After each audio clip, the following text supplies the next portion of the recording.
Good morning, friends. I'm host Eric, and this is the world's first all emoji live stream. I'm going to be conducting this live stream today entirely in the language of emojis. So right now, this is a preface before the emoji part begins, but pretty soon, all conversation here will begin to be executed by nothing but emojis. Thank you, Genexio. Thank you.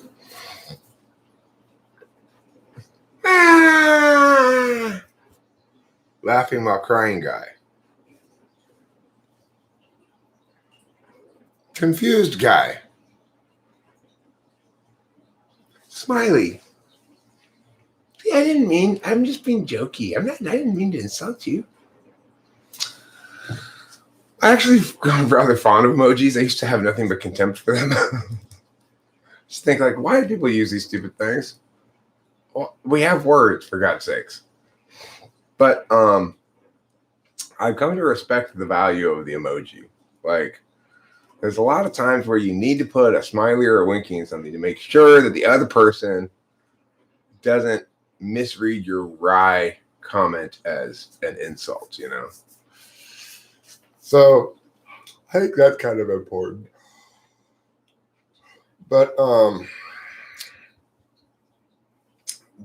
there's a couple of emojis that people use when they're trying to convey that they don't have a lot of respect for you. The two ones that most frequently get conveyed when they want to show you that they don't respect you is laughing with crying guy and confused guy. At least around here. Laughing with crying guy is supposed to be indicative of you're so ridiculous and wrong that you make me both laugh and cry at the same time. Yes, well, Jack, that's the difference between fourth slot FE and third slot. Okay, mine's actually a lot better than yours. It's like that. I wouldn't make that mistake. That's a fourth slot FE mistake. I would recognize the fact that if you put a clown there, that's that's not how you show it the joke. You got to put a winky. Okay, you got to put a winky. The winky, I think, was probably the very first emoji, right? Don't you think so? I think that is probably even preceded the smiley. Well, what came first? I want to know. What came first, the winky or the smiley? I think the winky is the most necessary. You put that to show that you're saying something joking or lighthearted. See, I associate that thing that Octavia Silva just put there, the laughing while crying guy, as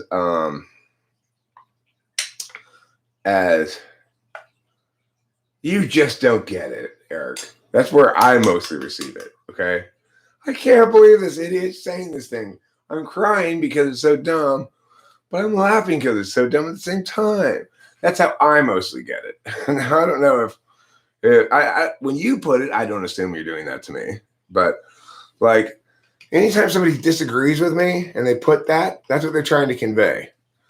This idiot is so befuddling to me that it makes me laugh and cry at the same time. The first emoji was a smiley made on a typewriter with someone's secretary. The lady is actually credited with it. Wow. Too bad you can't get a copyright on that, huh? You'd really be rolling the dough if you got paid a penny every time somebody used a winky. I'm sorry, a smiley. So smiley preceded the winky. Genexio has the answer to my very I would assume would be hard to find the answer to question, but actually the smiley came first.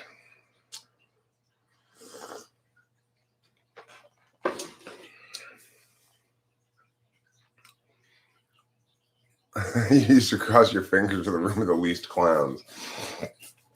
Yeah, clowns are a mixed bag in terms of their cultural meaning. At one point, clowns were a symbol of joyful children activity. Hence, when McDonald's decided to make their mascot, what back in the day, clown was a good choice. Now clowns are mostly thought of as sociopathic murderers because there's something so over the top about a clown that it doesn't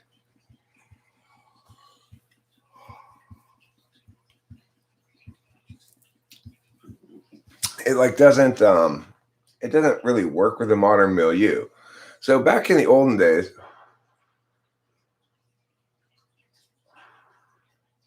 okay, well, I didn't look. So I was just saying I assumed it would be hard to find.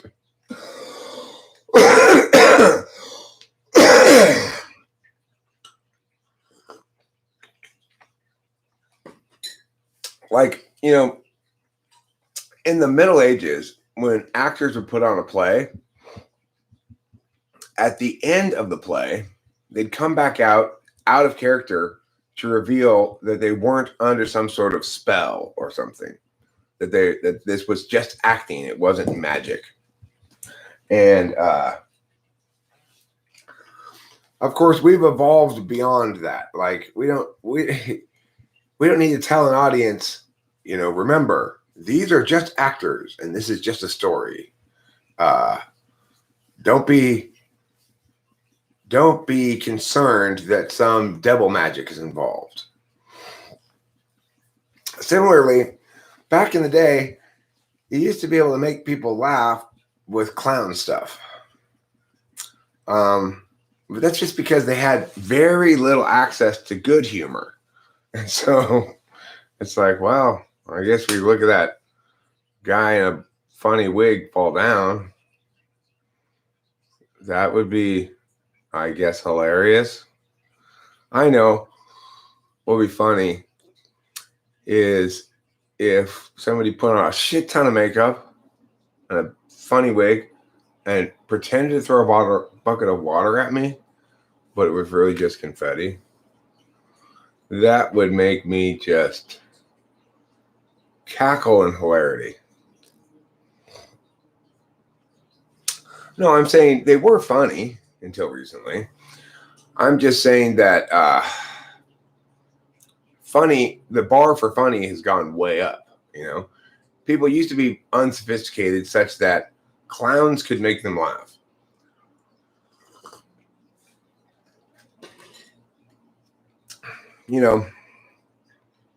I don't doubt that some early clown who helped define the medium was an absolute comic genius for his time,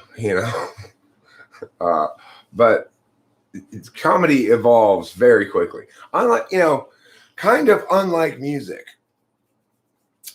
So some classical music song written by Mozart is just as effective today as it was when it was written. In fact, they're like, thank you, Raphael. At least Raphael's following the instructions. The only two people here who are following the instructions are me and Raphael. But I'm talking in all emoticons. So is he. The rest of you guys are breaking the rules. This is an all emoji live stream. A court jester with respect to profession, offering queen or king's best counsel. Right. And, it's like, back in the day, like the court jester day, there was also a reality that there wasn't any sort of meaningful discourse allowed with the person in power, and the only way you could critique was through humor, and you had to probably be pretty careful about how to execute that humor. So I don't doubt that the court jesters were some of the smartest people in the kingdom, because they had the tricky job of walking the line and making fun of the people they worked for while retaining their favor.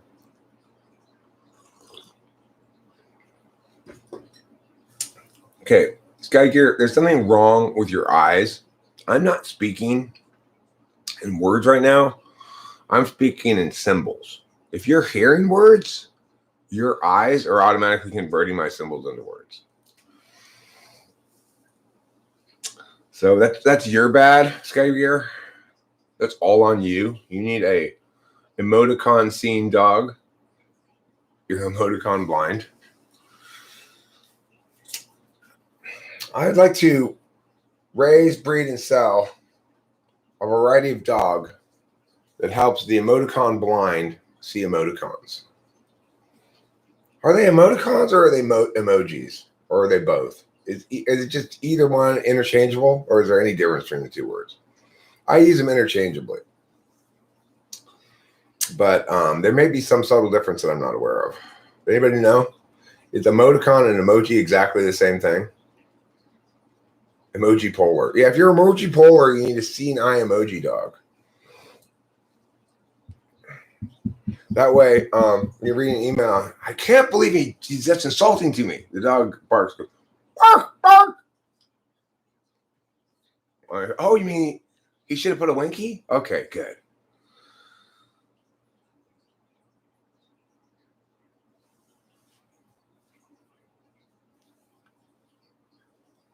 Emoji equals emoticon.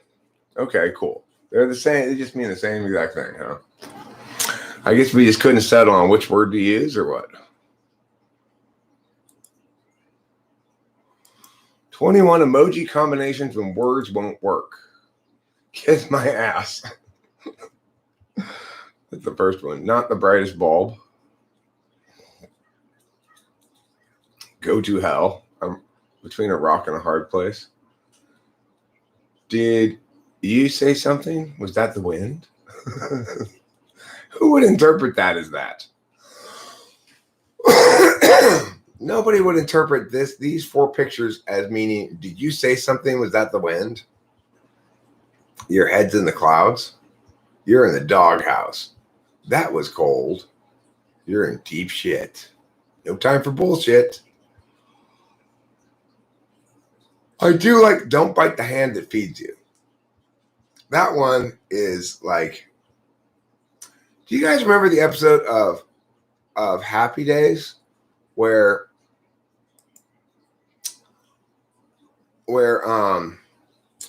Richie Cunningham is really into this one girl, and he goes over to her house, and on the sidewalk he draws out in emojis, I love you, an eye, a heart, and a female sheep. But the girl can't understand what the picture of the sheep is. I don't understand. What do you love? It's a female sheep. You love sheep? No, it's called a ewe. I don't remember much Happy Days. I remember laughing at that when Richie tried to use emojis to communicate to the girl, and she couldn't figure out what the female sheep he had drawn was supposed to be.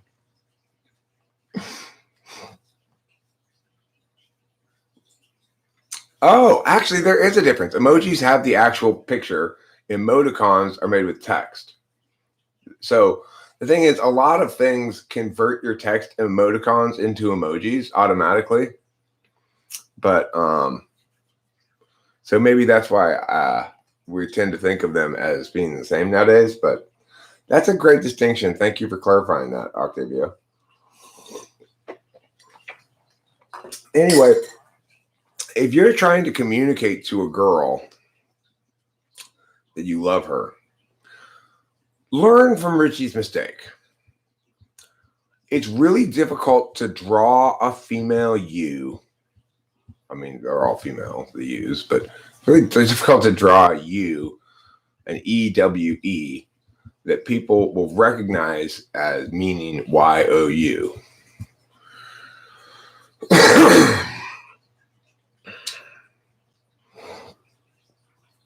You don't want to be hitting on a girl and her think you've just told her that you love sheep. Most girls aren't going to be impressed by that. Yes, smoking bomb hot. Yes, smoking. You stop tapping your feet, Boba Fett. Okay, you stop it. You're the one who's doing it. My feet are totally still. The reason it's bouncing is because Boba Fett is tapping his feet so hard, it's traveled all the way over to my house. DNA chop, Easter Island head, round and round.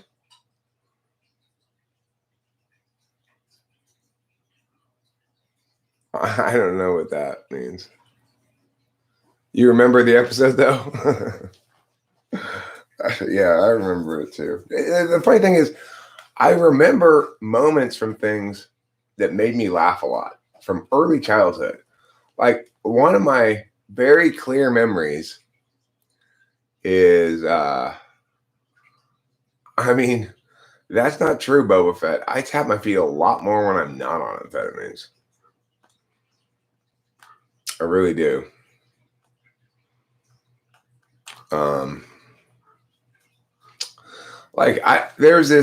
I remember a joke in Sesame Street that made me just laugh so hard when I had to be whatever age you are when you're watching Sesame Street. I don't remember much of anything from that age, but I do remember this Sesame Street joke and just finding it absolutely fucking hilarious. So Big Bird and one of the human people, the lady, I forget what her name was. She was like a black lady who, I forget what her name was. But anyway, she was cool, right? Like she was the cool lady who was kind of like the adult figure who helped the Sesame Street characters understand their situation and stuff. She was on the plane with Big Bird, and Big Bird looked out the window and said, "Wow, we're so high up, the people look like ants." And the lady, she looks out the window, she says, "Big Bird, we haven't taken off yet. Those are ants." I just thought that was the most hilarious thing I had ever heard in my life. That made me just die. I was just like, oh my God, that's the most hilarious thing in the world. I still remember that joke. It's like, what else do I remember from that age? Almost nothing. But I remember things that make me laugh a lot. It's like, that was a great moment in childhood.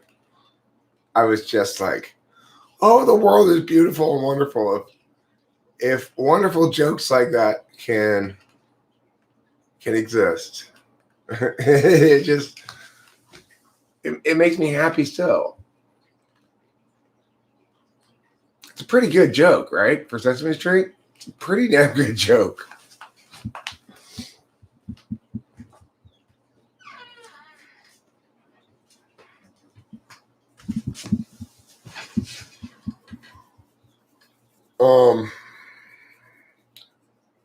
I find that interesting and revelatory that what at least I remember from childhood. Obviously, we all remember big dramatic moments. So, like when I was in preschool, one time my friend Chad and his mom and my mom and me were driving back from preschool, and this is one of two memories I have from preschool, as far as I know that they're from preschool.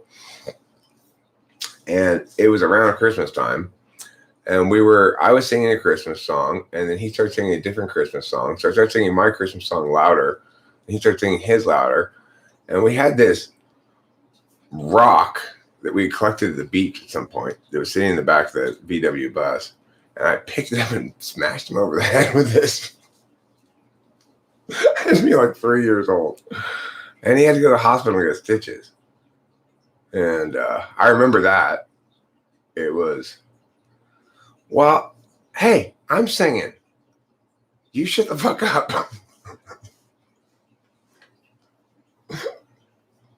You know? It's funny because I've never done anything like that since. But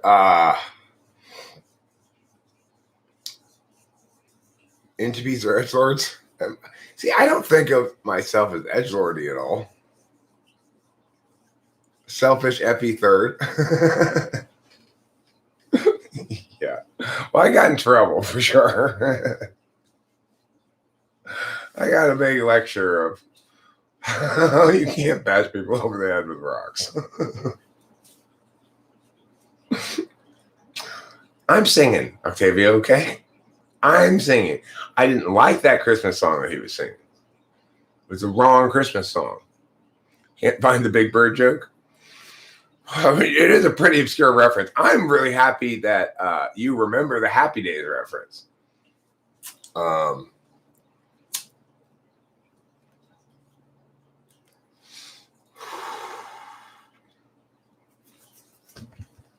So 49, almost 50. 50 is going to be a good age. I'm looking forward to being 50 and just being able to say 50, you know? And I got to tell you, it's like for an ENTP, old is a treasured gift. It takes such a long time for an ENTP to grow up and to gather enough SI stuff to be wise that most of us don't make it here. We're either broken like Rand Paul's broken, or we're broken like Zero Entropy's broken, another ENTP. Or we're broken like Becky's broken, another ENTP. Or we're dead from drug addiction, or whatever. Very few of us, I think, make it to 50 having done the necessary growing processes. I believe I have. I feel not proud of it. I feel blessed. My life was set on easy mode. Ron Paul's more likely to be an INTP and Rand's more likely to be an ENTP. I have a lot more respect for Ron Paul than for Rand Paul. Ron Paul was not a sophist. Do I think some types have a longer life expectancy than others? Yeah. Like, let me actually share this video with you guys so you can all see the current state of my mother, who I visited yesterday.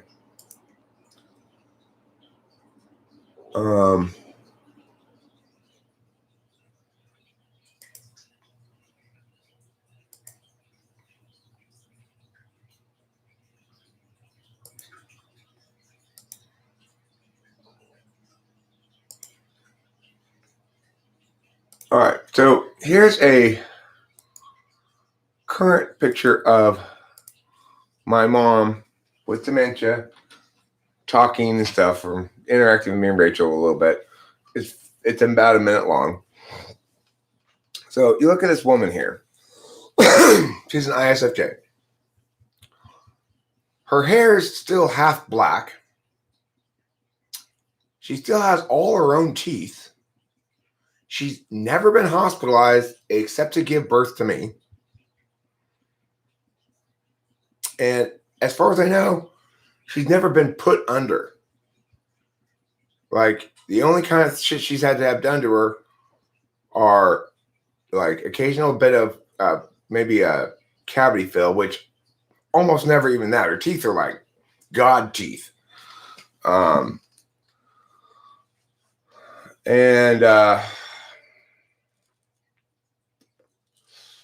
He's not an ENFJ. I mean, his utterly TI frame and ability to ignore NI says ENTP. So anyway, there's a video of my mom. And what you see there is an 83-year-old woman in the late stages of dementia who is still, as far as I can tell, hasn't changed at all in the last year. In other words, she's still in the same spot where she was a year ago, dementia-wise. But physically, she's completely healthy. It's like she's always been just this amazingly healthy person who never had any problems with her body. Her big thing she complained about was allergies. So like when we'd go to the mule days in Bishop, my family used to have a condominium up in Mammoth Lakes, California, and we vacationed up there in that area a lot, including Bishop, which is a nearby town that's kind of like a farmy place. So they have like what they call mule days, which is kind of a rodeo, kind of a county fair farm show kind of a thing. And like they one of the games that they have in this mule days, which I participated in when I was a kid, is they let all the little kids go down onto the main dirt circle area, and then they release a bunch of chickens. And the children run around and try to catch the chickens. Which is pretty funny. You know, that's got to be funny for the adults watching.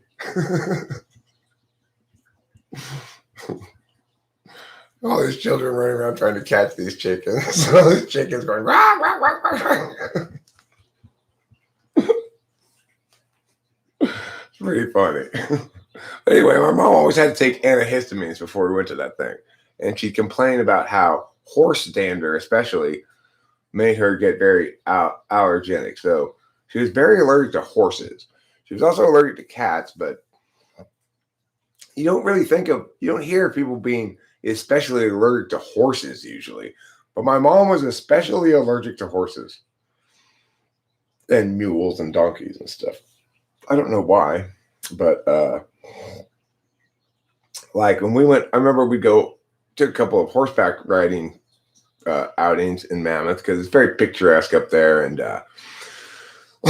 you can go on your horse on these sort of alpine trails around these lakes and stuff, and it's nice. But my mom went on one of those with us and came back, and she was just like, I can't handle this horse dander is killing me. And then after that, she wouldn't go on any more horse riding trips with us.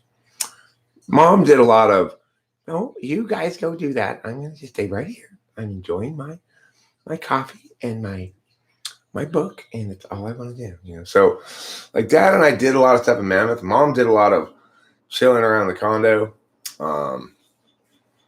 and kind of her own thing. She didn't really like the activities that Dad and I did.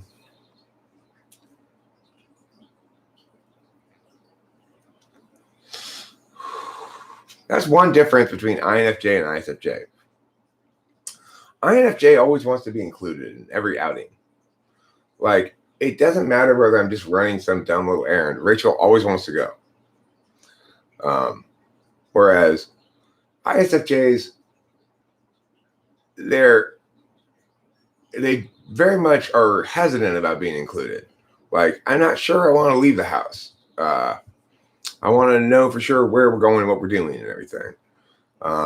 If it's just an errand, I'd rather stay here because I've got a sauce on the stove and blah blah blah blah blah.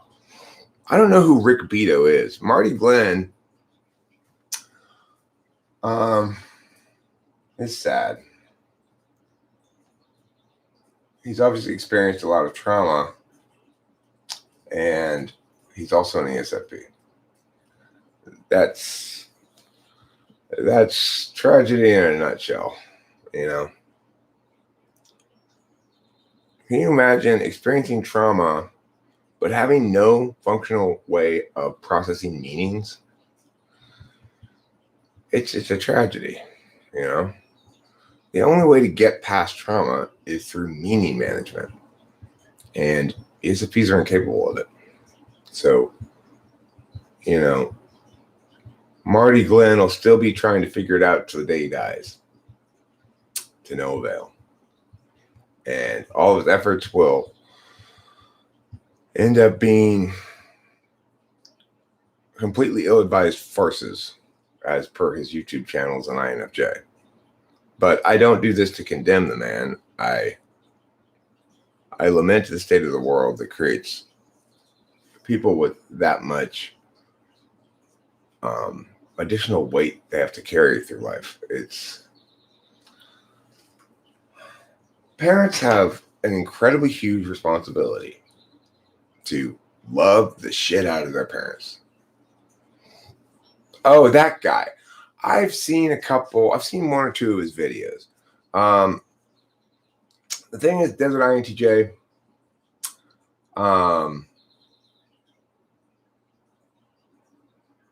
I guess I'm competing directly in that niche with him in the sense that I don't believe other people can break down music more effectively than me. No, you can't make yourself untraumatized. That's right. In other words, you can't change your past experience. So the only way you can do it is to make meaning out of it. In and of itself, being traumatized is all bad. But when you use language to construct your ontology well, then you can convert those bad experiences into positive growth opportunities in some way or another. You can talk about their impact on your ontology, your development, your self-concept, and you can create a redemption story. Without the capacity to use language well, you can't. And that's why ESFPs get stuck in their trauma forever, basically. INTJs have a hard time processing trauma. I believe that's the case as well. And I think it's because of the third slot FI and the NI Dom. In other words, an NI Dom is going to not really be able to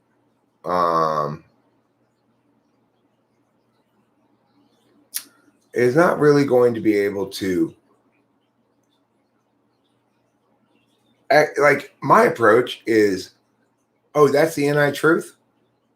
Okay, so in 5 minutes, we'll be looking back at that and saying, that was the starting line.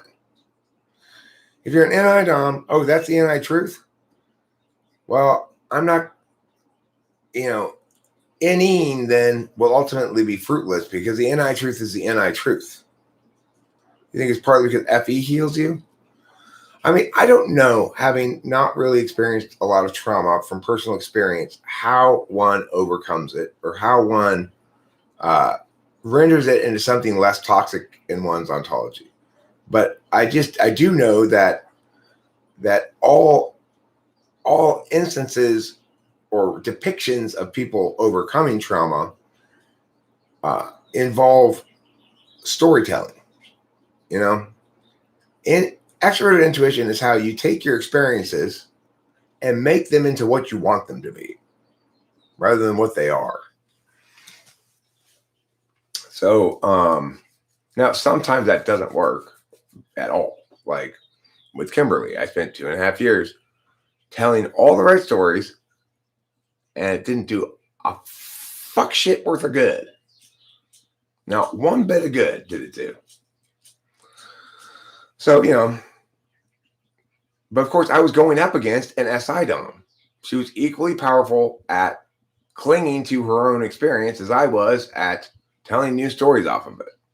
And it was a stalemate, and I was always playing fair, and she was not constrained by those rules. So it just turned into this abuse Eric fest.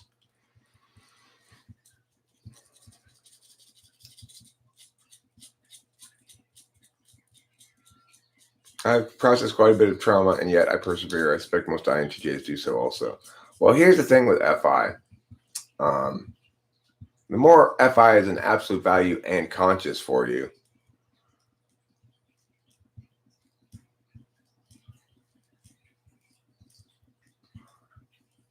I mean,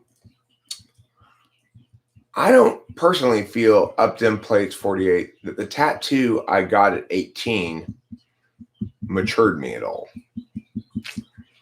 I don't think a good way to mature people is to allow them to make catastrophically bad decisions when they're too young to meaningfully understand the consequences of their choices. I don't think that matures somebody. I think that ruins them. Jung, after meeting Nietzsche, felt sadness for him. An evil, controlling sister manipulating his NI partly drove Nietzsche to insanity. Yeah.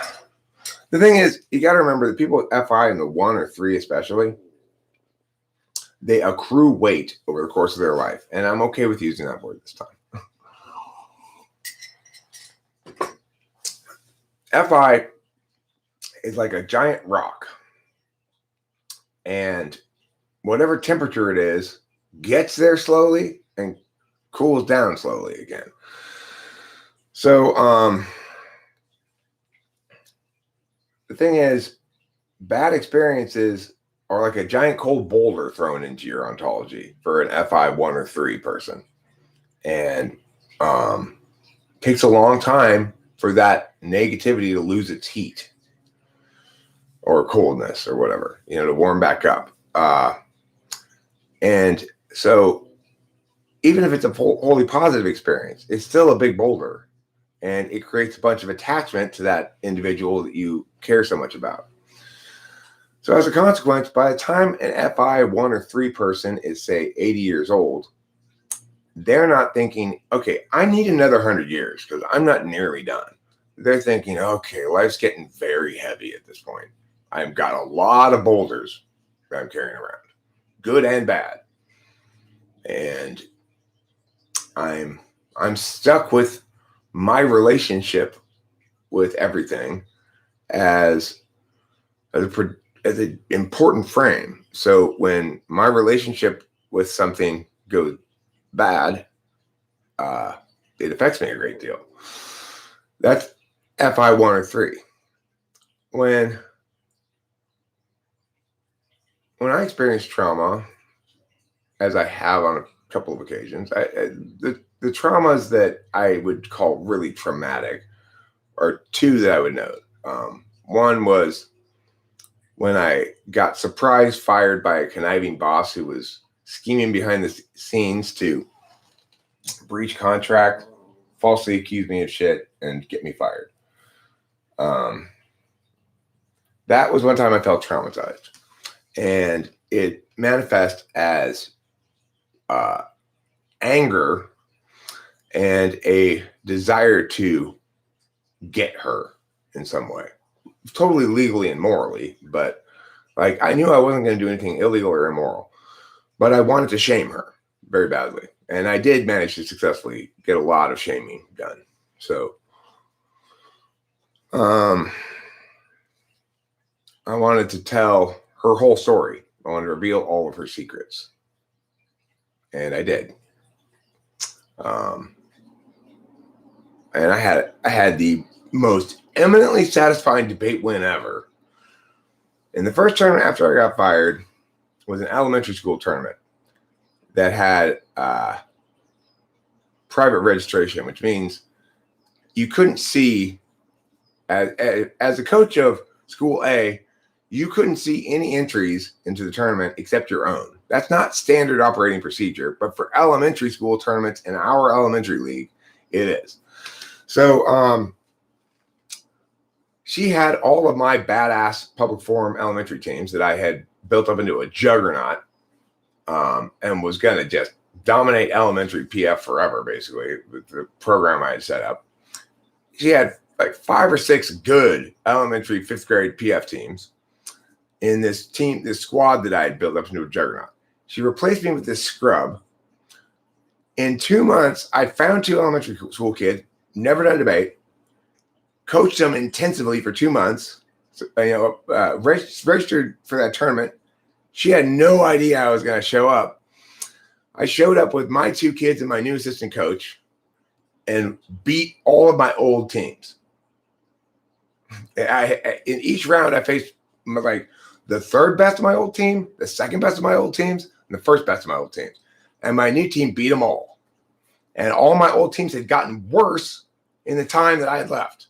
In other words, when you're working on a debate case, right, you start with knowing almost nothing about it, the kids do, and then you get them to here, okay, now you're getting pretty close to debating. We just got to finish this little batch here, and you're going to be really tournament ready. Well, I left them here. When my kids met them again, at the place called that school up there, this Catholic school, I forget what it's called. They were like this. They'd gone backwards after 2 months of this guy's coaching. And boy, can I tell you, that was so gratifying because it utterly destroyed her elementary PF program because she had told all the parents that I had moved away. And all those parents were there at that tournament.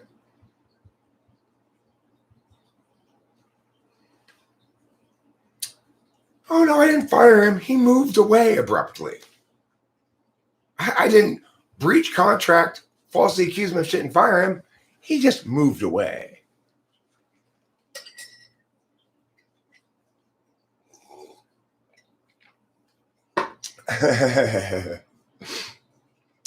There is this video that I sometimes rewatch just from a sense of like ego spank bank or whatever.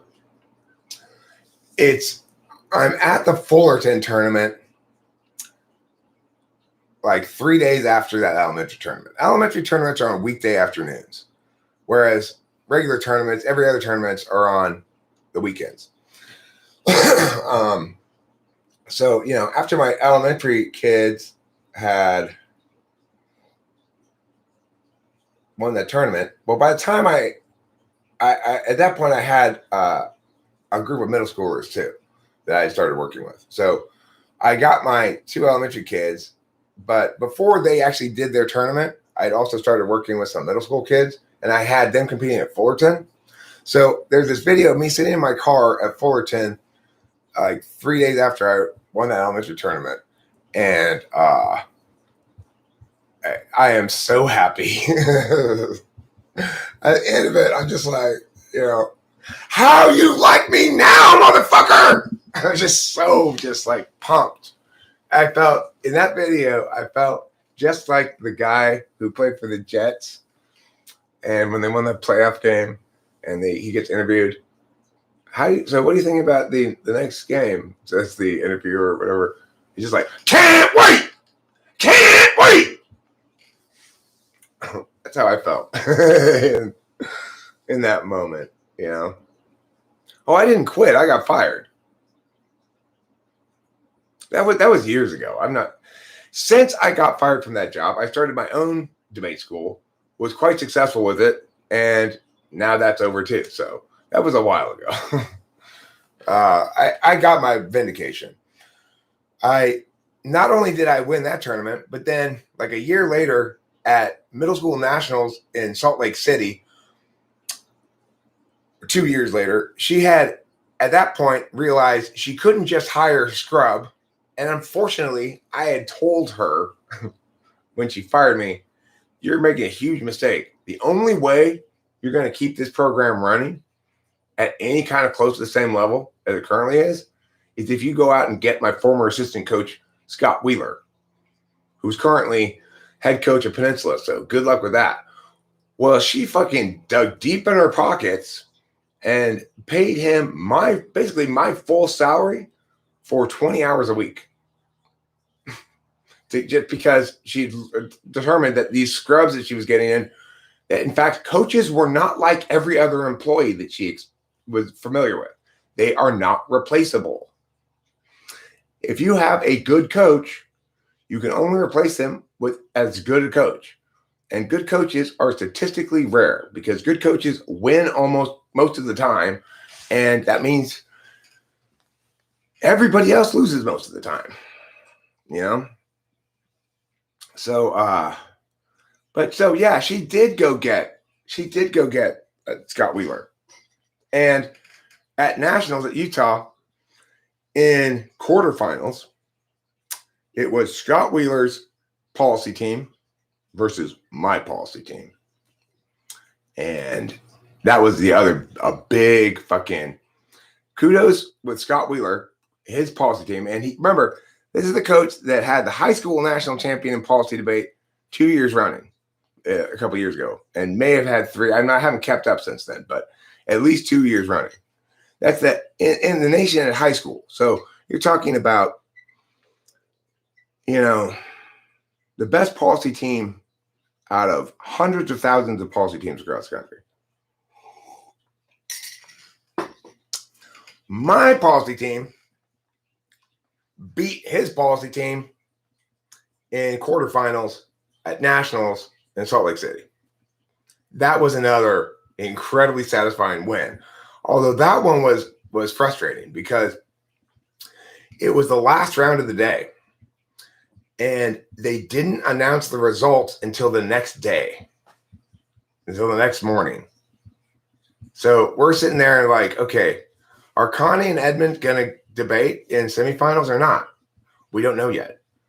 And so then I drove the kids to the tournament because we still didn't know. They still haven't posted the results yet. But we got to be there because we still have one team in it. At this point, almost everybody's eliminated because once you're at semifinals of policy debate, all the speech events are done.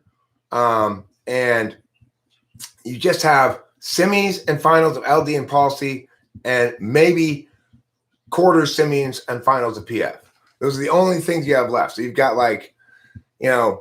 10 kids left in the whole tournament out of thousands and thousands who entered, right? So we go to the tournament thing, and I drop everybody off at the event site, and somebody forgot something. So I had to go back to the hotel to get it for them. And when I went back to the hotel, they still hadn't posted it. And then I got a phone call when I was at the hotel, and it was Edmund. And Edmund, being an ENTP, just was like, okay, we won. So now let's talk about this next time. But you won. Wait, okay. Let's pause a second. Let's just stop after you won, okay? And I can visualize myself in that room. I didn't vocalize anything, but it's just like, yeah. Fuck yeah. Fuck those people. What's the spiciest thing I've ever debated?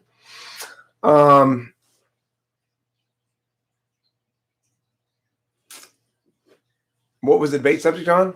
The debate, it's funny. I don't remember what the topic was. The topic area was. I remember what we lost to. We lost to an Islamophobia critique in semis. In other words, so it must have had something to do with the Middle East. And of course, my case, my kids were running, it was not going to pull any punches regarding the pre-Enlightenment dangerous ideology of Islam,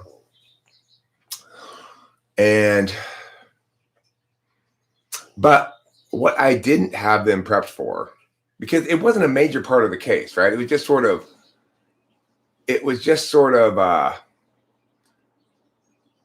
implicit to the case that I think if I remember, I think there was some, it must have been a Middle East topic in which I used de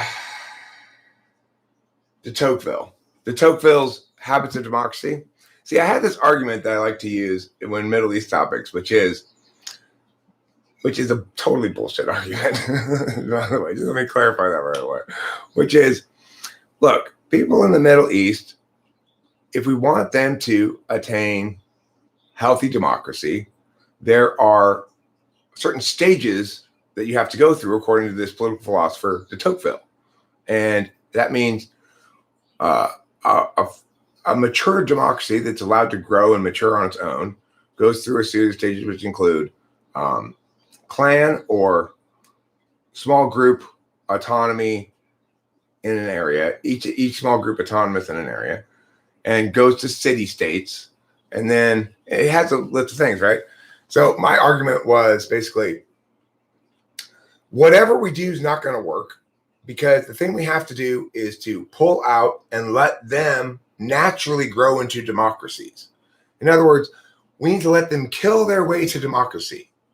So this is my give the Middle East all the guns they want and no boats, no planes, and lock down the borders really tight and let them kill their way to democracy.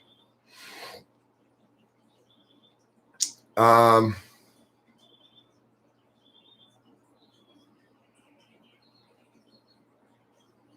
2013, I guess Wheeler was still with me.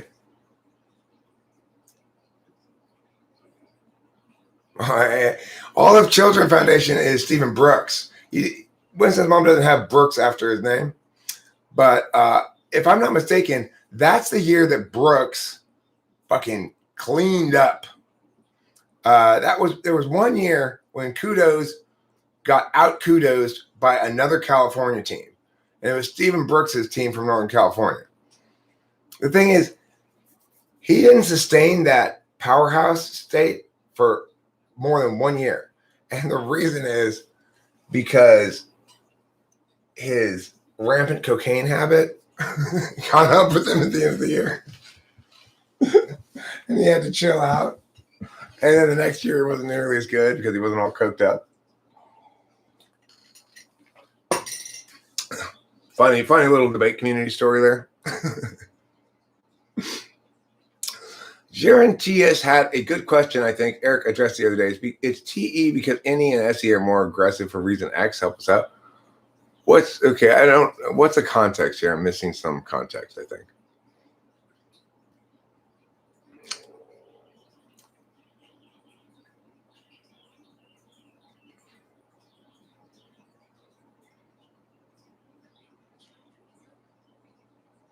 Okay, here. Upton plays 48. Watch my feelings are hard video. ISP tried to make up for abrasive TI through FE. If we don't address the FE forth by being a little bit try-hardy, we don't feel purpose. We are human. Yeah, well, this is the thing also is I've noticed ISTPs, they play stop themselves from being TI rude, which is not really exactly FE. It's more like just enough FE to prevent yourself from making huge mistakes with FE, but not enough FE to accomplish things with it, you know? I think I read what you're talking about. Let's see. 2013 Summer Rostam. Page not found.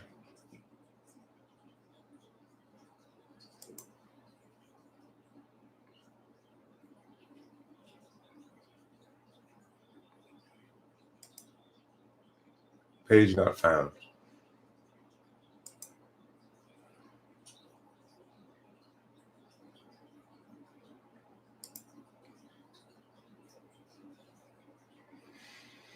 If those links just take me to page not found, Winston's mom, I don't know why. No, it's his question. Can you tell me the time on it? Like 9:40, whatever.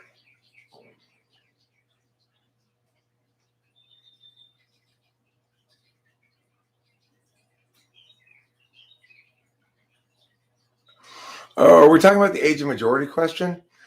Look, I actually think the age of majority should differ from according to different things. So it's like pornography, 18.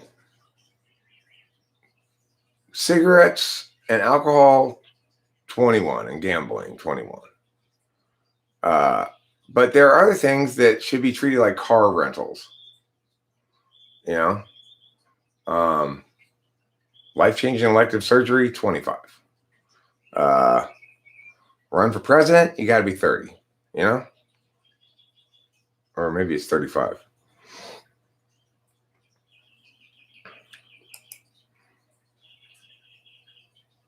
Oh, there it is.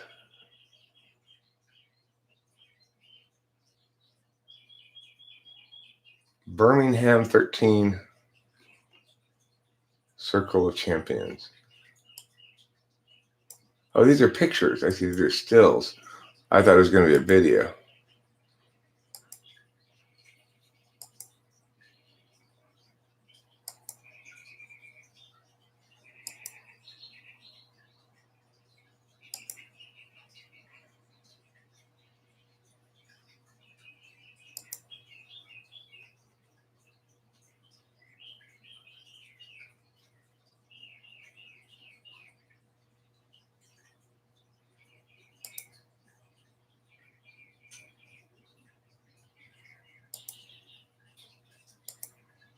Oh, I see. There's a national tournament awards thing here.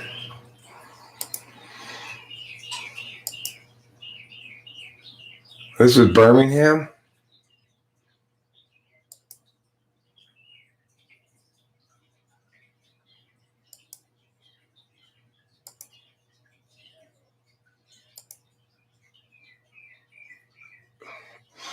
Oh, that's so great. All right, so on page, I don't know what page it is. There's an ad in 2013 for squirrel killers. I bet you this is the last year that anybody sold squirrel killers. When I was in debate in high school, we'd buy squirrel killers. Squirrel killers are packs of cards that are designed to cover weird, squirrely little arguments that that you wouldn't normally prep for because they're so low probability to be run that it's not worth the time to prep for them. So you buy a pack of squirrel killers. And so, like, I remember one time being disappointed when my squirrel killers in high school didn't have a response to their funding plank, which was to sell excess water from California, of all places, to the Middle East. I was like, that's the shittiest funding plank I've ever heard, and yet I got nothing on it. I have absolutely nothing on it. I have nothing to say about it. It's like, I have no way to prove that we don't have a bunch of extra water to sell. I have no way to prove that the Middle East isn't going to buy the water from us. I have no way to prove that the transportation costs of the water are going to outweigh the value of it. That's when you need a squirrel killer.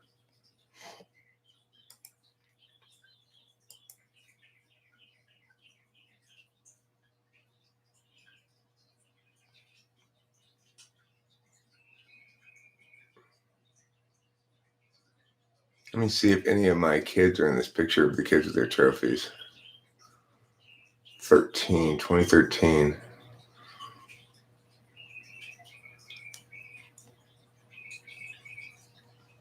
Okay.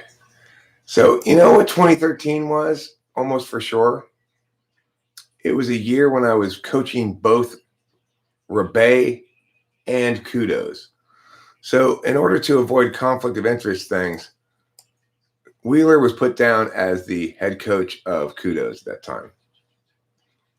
I think 2014 I quit Rebay, or maybe in 2015.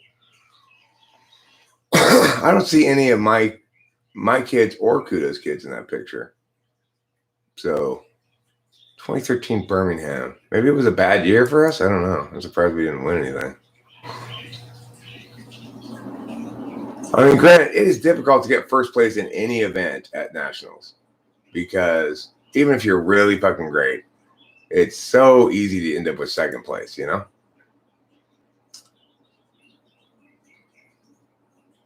Oh, that was the high school picture. That's why. I see. That was the high school picture.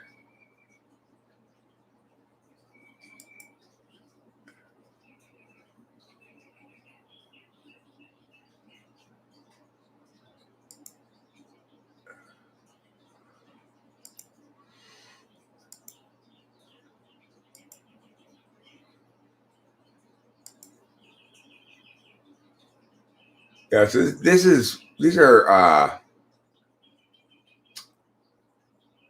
almost all, like, for example, here on page 62 of Rostrum, it's got the national winners for high school. Policy debate was won that year by Glenbrook. Glenbrook's like no shock there, right? There's certain schools you know are badass. Leland, College Prep, Glenbrook are all famous names in debate. And in policy debate in 2013, it went Glenbrook, then a school I've not heard of before, Sage Ridge School. So some random school got third place. Then it went College Prep, Leland. So those are the top 6 in policy in 2013. That's not surprising. Those are powerhouse schools. But this is high school. And public forum, here's another powerhouse school, Harker. Harker's one of California's powerhouse, and they got second place in public forum in 2013 in high school. Leland won LD, and Leland got 5th in policy. And did Leland win anything in public forum? No. So policy debate top speakers. So even though Glenbrook won, college prep got top speaker. That's interesting. And then this is, again, nationals for high school. They tend to put middle school at the back.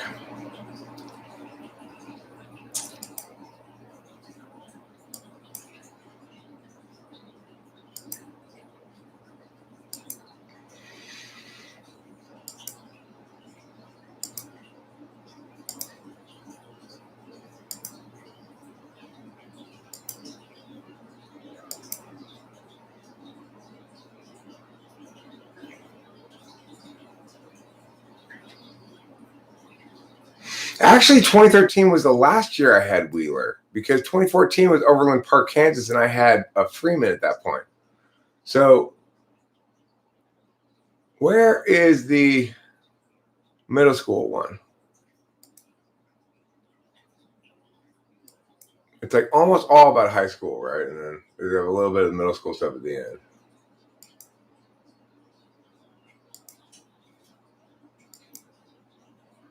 There we go, middle school. Okay. So you see here, in 2013, there's 3 schools of excellence awards you can get. You can get speech, debate, and overall. We didn't get speech, but we got debate and overall. That's super badass. You'll notice who got all 3? Olive Children's Foundation. That was Stephen Brooks's coked out triumph year. But we still got 2 of the 3 schools of excellence. And remember, there are 93 schools with over 700 students. There's over 1,000 entries, 1,126 entries across 14 events, and 93 schools. Well, only 5 speech schools, 5 debate schools, and 3 schools get overall. Kudos got debate and overall. Olive got all 3. That's really fucking impressive. And you can see on this page 109 of Rostrum, no, 100 of Rostrum, sorry. If you look at Congress, we didn't compete in Congress. You see Harker. The first 4 places in Congress. In LD, this guy, the second place finisher in LD, Ram Tambe from Ridgecrest Intermediate School. The next year, Wheeler went to the high school that Ram was going into, which is called Peninsula, and he got one of his policy debate winning kids, Jerry Wang, to his parents. Jerry Wang's parents are rich, I guess, to move him away from the family all the way across town to the west side of where Peninsula is, and live with Scott Wheeler, so that Jerry Wang and Ram Tambe could be partners. And those are the 2 that ended up winning policy debate 2 years in a row. And for Wheeler, once he left me and he took my graduating 8th grader into a high school that was not his natural high school at all, and ended up being, kicking more ass than anybody could dream to kick, really. If you look at PF, you'll notice no kudos. We didn't actually finish in the first 6 places in any of the debate events, in any Congress, LD, or public forum. But look at policy. We won policy debate, and we got 6th place in policy debate. And policy debate is the king of debate. It's the hardest form of debate. You'll notice here in the speaker awards, though, we didn't get any speaker awards, because I always prioritize argumentation over speaking skills. And yet Ram Tambe, who got 2nd place in Lincoln Douglas, and who would then go on the next year to be Jerry Wang's partner, he got 2nd place in Lincoln Douglas speaking awards. So one of the reasons we got one of the main reasons we got debate school of excellence is because we won policy debate and we had a second trophy in policy debate. I remember that year actually. The other thing we had was a semifinalist in LD who lost to a bullshit judge intervention, in my opinion. But whatever. Speech results. So if you look at these speech results, Brentwood's a huge one. St. Mary's is huge as far as middle school programs. Oh, you can see there's Jerry and Kirk.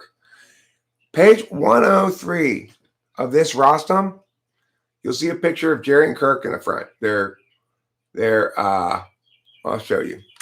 I'm going to tell you something really fucking sad. Okay? Really fucking sad and important to note. This guy is Kirk. That's Jerry. Okay?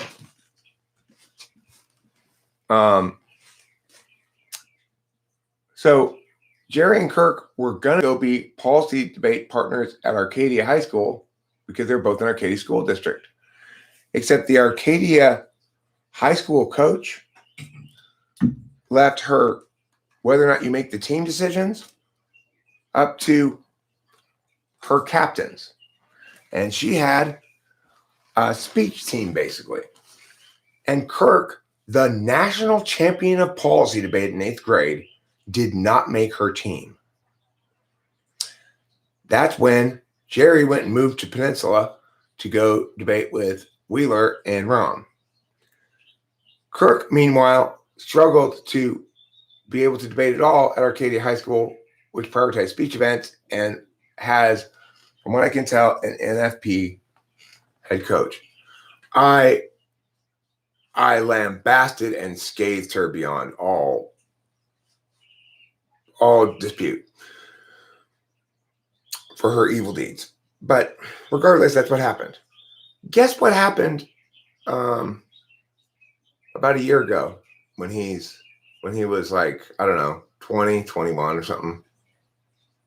Kirk killed himself. Do you think things might have turned out a little differently if a self-important Chardonnay drinking stupid woman speech coach hadn't declared the 8th grade national policy debate champion unqualified for her stupid little speech team? Keep in mind, Arcadia High School is my alma mater. I debated there. I know how they're a speech team. When I debated there, I had to teach myself to debate. But here you have this kid, Kirk, who's got this identity that he's enamored with. He's found something he's really good at. And it's giving him purpose and significance and stuff. And it gets ripped away from him. Oh, we also got we got 6th and 4th place in OO that year. Stanley had a really good OO. I like Stanley's better than Melinda's. What else do we get in speech?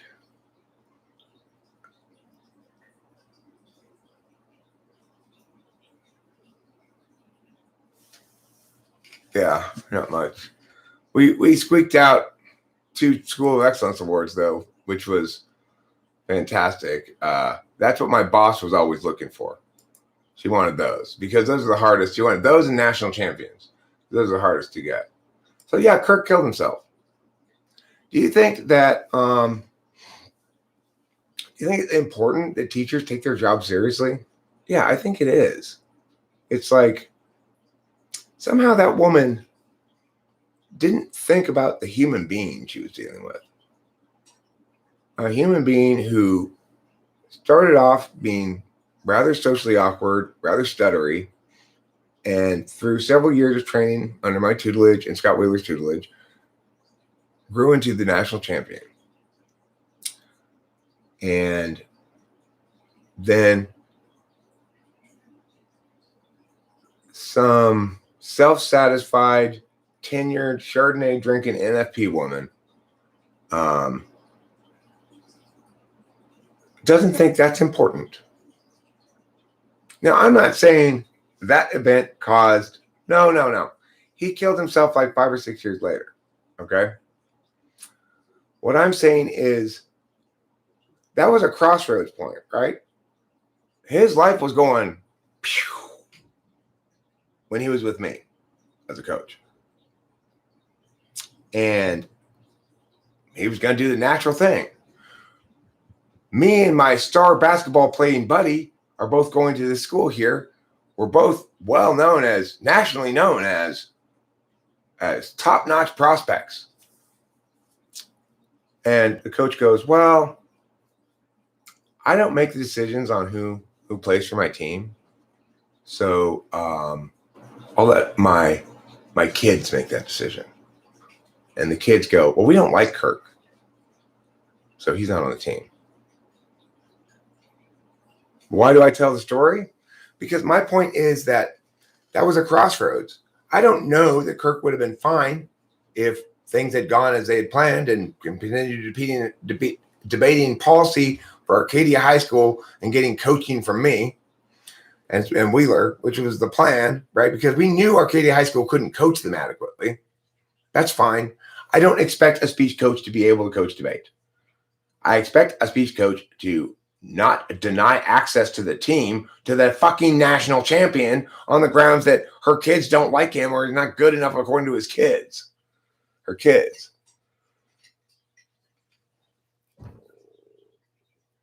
Well, Raphael, what I'm saying is, well, he did. In other words, when he auditioned for debate, he auditioned for debate. He came in, they said, okay, well, audition on this topic. And he argued it as a debater should argue it. And they evaluated it as a speech. Because they're speech kids, not debate kids. You're talking too fast. You're too detailed in your stuff. Okay, speech kids, go fuck yourselves. You have no idea what you're talking about.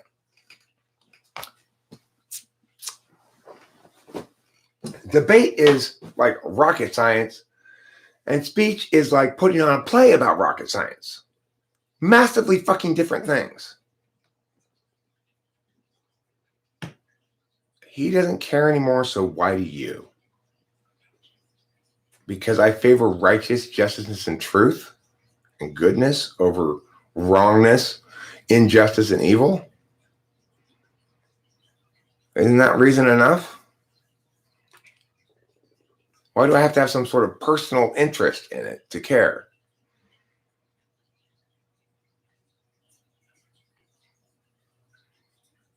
So yeah, that woman, fuck that woman. And she did get, because what I did is I wrote this anonymous. This is like the only time I've ever done this where I write something anonymously to get something accomplished. I wrote to the CrossX forums, which is where all the debaters hang out, and told this story and encouraged them all to email her their angry emails. And it worked. And Scott was like, hey, what's this thing here? I don't know.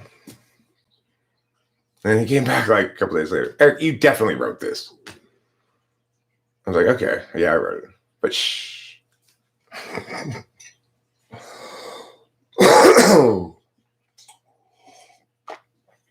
I favor justice.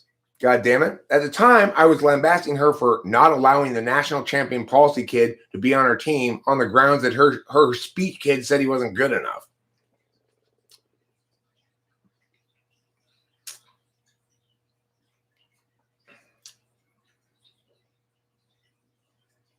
I agree. My behavior in that instance was contrary to the true and the good because it was anonymous. If I put my name on it, it wouldn't have been. It would have been absolutely just and right and good and true. But the anonymous thing, I agree my behavior at the time was not consistent with my principles. Right. So I agree with you, Raphael. This is the problem. You want the satisfaction of beating me, not finding the truth, right? So even when I agree with you, that bothers you because you're trying to show I'm wrong. You know? No, I totally agree with you that my behavior at the time was, by my own standards, unacceptable. By my own current standards, unacceptable. That I had a responsibility to put my name on that thing. But I was still drunk at the time. I was still drunk. So I was a less moral person, fundamentally.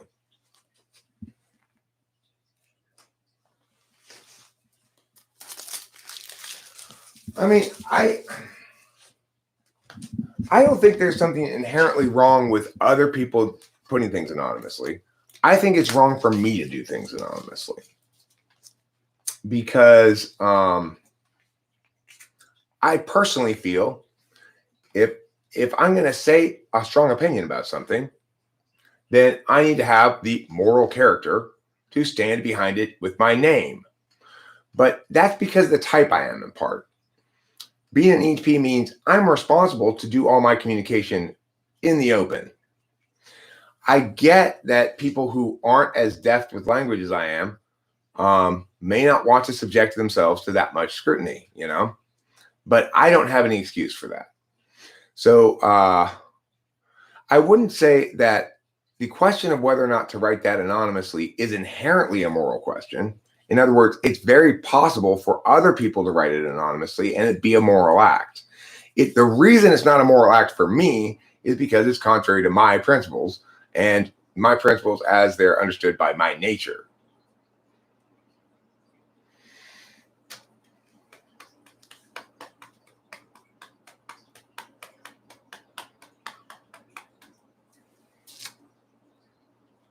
Well, it was an act of professional discretion. In other words, I was a very well-known coach at that point. And I had both my convictions and principles and my duty as a director of a school. So in that instance, I did the wrong thing, Raphael. I took the TE approach. And that's the wrong thing, for sure. The TI approach is definitely the right way to go. If you're right, you're right. And so you should shout it from the top of your lungs. If you are right, you are right. And so you should have no qualms about insisting upon it. And if you're wrong, you're wrong. And so if you think you're right, you should have no qualms about blah, blah, blah, blah, blah. I am Eric Strauss. This is what I think. If you turn out to be wrong, you better be prepared to say, I am Eric Strauss and I was wrong then. And here's why I was wrong. I regret being wrong. I retract those statements and I apologize. You better be ready to do that too.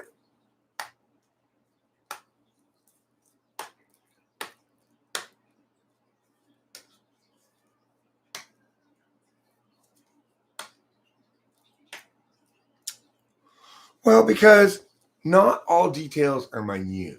Some of them are merely small.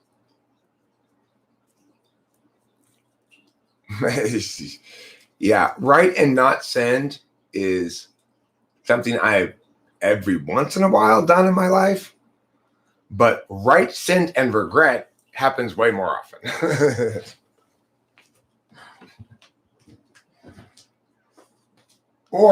And also write, send, and don't regret happens way more often.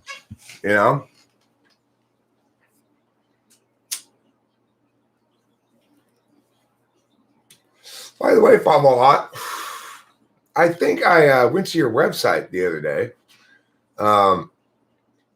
It said Famalot in the URL bar. The name on the thing there didn't say Famalot anywhere on that page, but it said the word Famalot in the URL bar.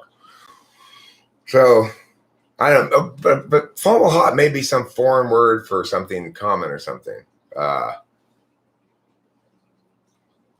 That guy apparently used this alias way more than I ever have. Oh, does it mean something in some other language? Famalot? like formal hottie wear or something.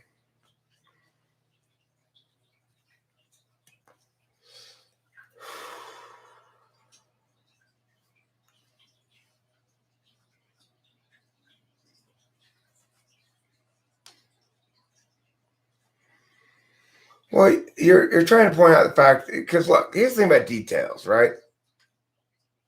The devil's in the details. It's important to be detail oriented, but don't lose the forest for the trees. So if you start, like they say about writing, when you're writing a story and you're going through the final editing and polishing process, and you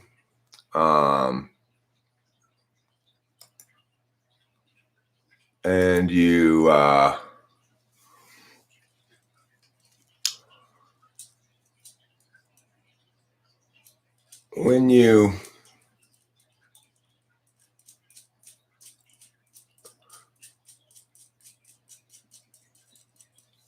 I'm going to unhide him, and here's why I'm going to unhide him. I have a feeling that wasn't him. Unhiding is hard. Can you unhide? I'm not sure. It is confusing. I think somebody else like sat at his keyboard for a second, maybe. I've never seen Bill Nye do anything like that before. So I'd like to unhide him and confirm that this is him revealing his true nature, rather than somebody else grabbing his keyboard or something. Oh,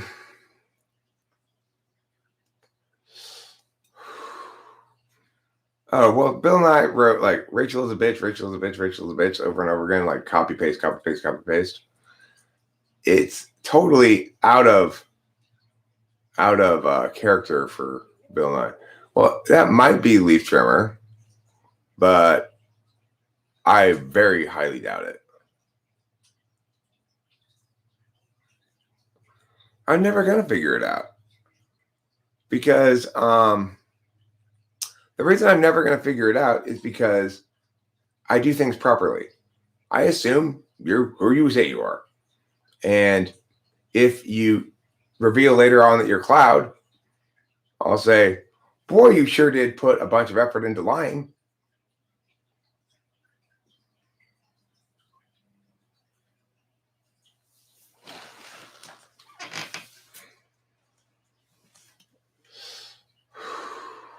Right. Well, if Bill Nye's been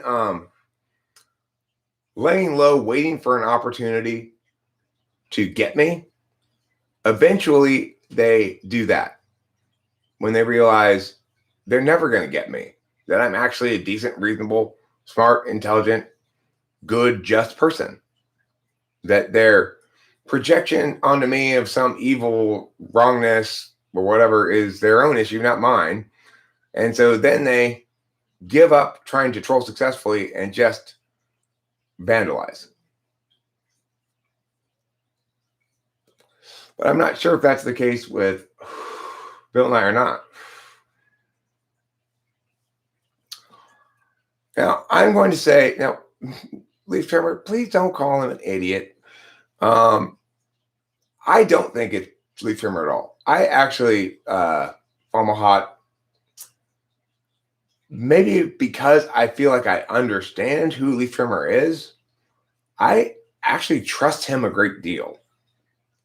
I find him very, very trustworthy. I don't find him correct necessarily, but I find him very trustworthy. So I don't think that that he's pretending to be somebody else. When he comes into somebody else, it's like a grass cutter instead of leaf trimmer, or it's like it's another variation of the same thing.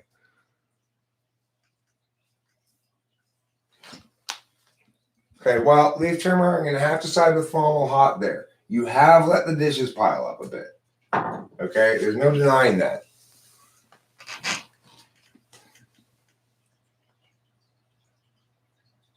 Okay, I'm fine with being the butt of the joke. If, in fact, you're saying that affording everybody the benefit of the doubt, assuming that people make mistakes and giving them second chances, affording people the identity they claim to be, makes me a joke, then I want to be a joke. It is not a good idea to go through life presuming your most suspicious intuition. And what I have found is, even if my intuition warns me that somebody's skeevy, if I treat them as though they're an upstanding person of great character, and I would expect them to behave as such, often they live up to your expectations.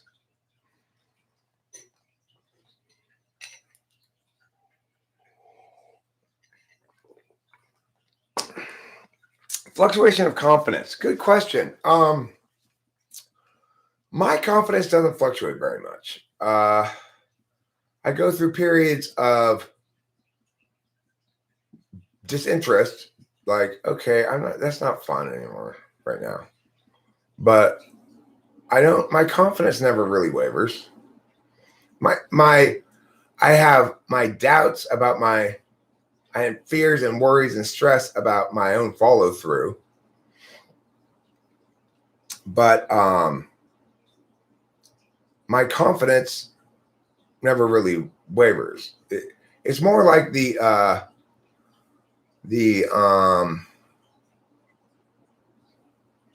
well, leaf trimmer, let me just say this about Formal Hot too. Formal Hot has given me hundreds of dollars. That does count for something. That does count for something. And you tell me what the hell's going on? A goddamn minute? Well, you or somebody else with you,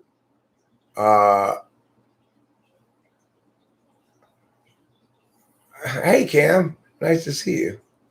Feel like coming over. We got a couple of good weeks if you're not doing anything today.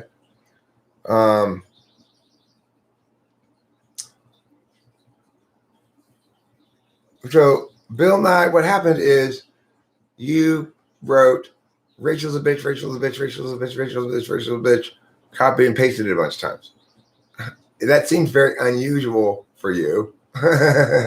So I figure it probably wasn't actually you. You go away from your keyboard for 1 second and this shit happens. See, I'm currently believing Bill Nye. But maybe you might say I'm being naive or gullible. The reason I can take this approach is nobody will ever frame walk me into a bad place. Like ENFJs who are not healthy will try to do this. They'll get you to go along with, anybody, if he plays the videos out loud, he's here often enough, anybody in his house would hear it, maybe have some familiarity with it if he's doing it someplace. But he says his brother watches too.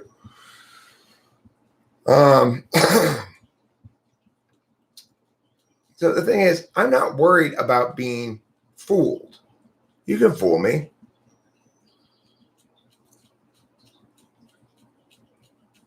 Sure. But I want to give him that chance. I don't want Bill Nye to be the person who put Rachel's a bitch, and I have to hide them. I don't like banning people. If, in fact, he can successfully avoid getting banned by mostly being nice, is he faking me out, or am I training him?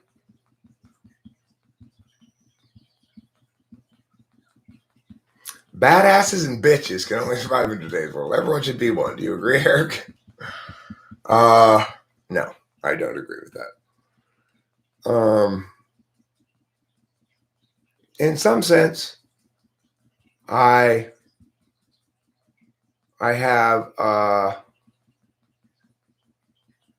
I consider myself a bit of a badass in some very limited areas, but badassery and bitchery are kind of area specific.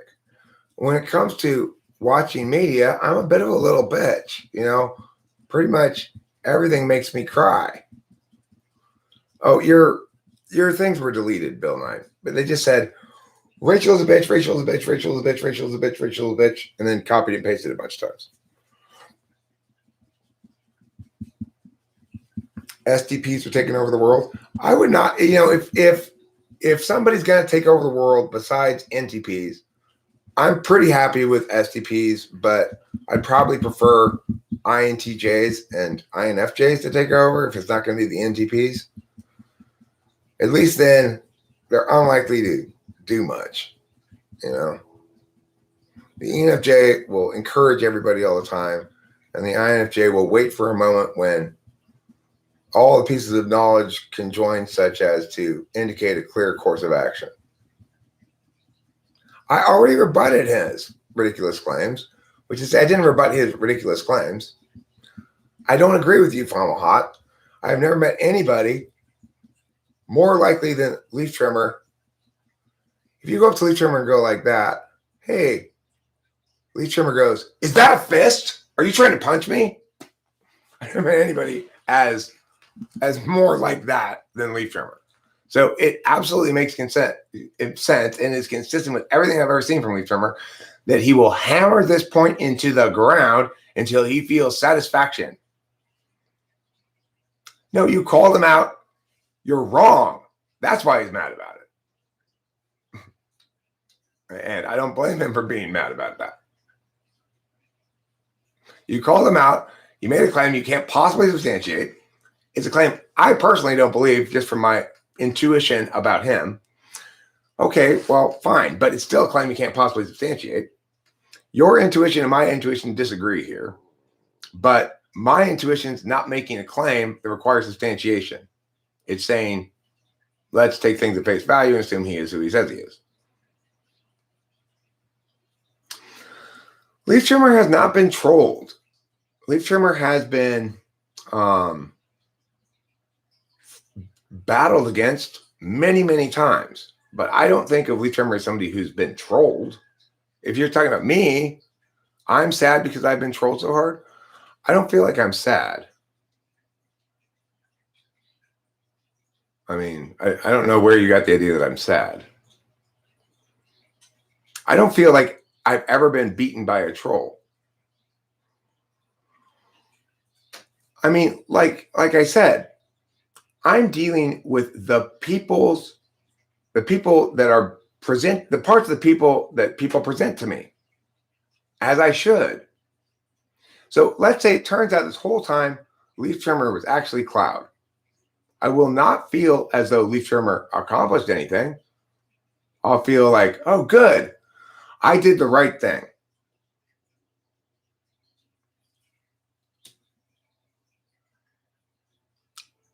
I mean, I don't agree with you, Funnel Hot. I think Leaf Trimmer is, of all the people around here, among those who is basically an FI supporter of me, which is to say, I believe Leaf Trimmer feels a great deal of loyalty and protectiveness towards me and the channel. If you're right, Fama Hot, then he's done an excellent job of faking that for a very long time.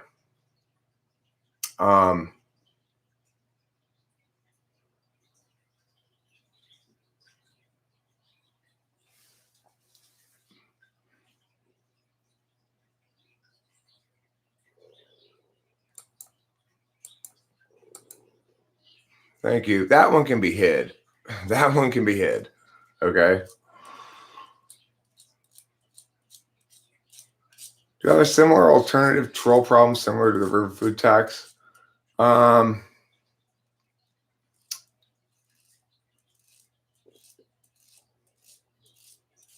mean, hey, I always want my honesty brutal. I'm disappointed to hear that you've been keeping secrets from me, Funnel Hot.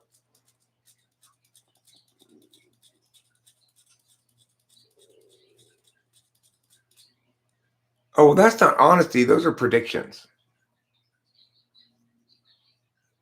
I believe you're honest in your predictions and wrong. So I'm not going to accuse you of being dishonest. No, I don't. Even if you're NI correct, I'm NI ignoring. I have lots and lots of experience of creating the realities I want to create and successfully doing so. I used to lack confidence. When I first became a debate coach, it took me a long time to stop saying, wow, I'm lucky. I guess I'm just getting, this is just another fluke, right?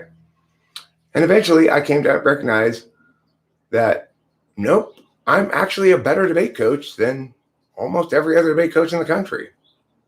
Shockingly, though it seems crazy, seems to be true. What I've slowly come to recognize on YouTube and just reading shit in general in the world.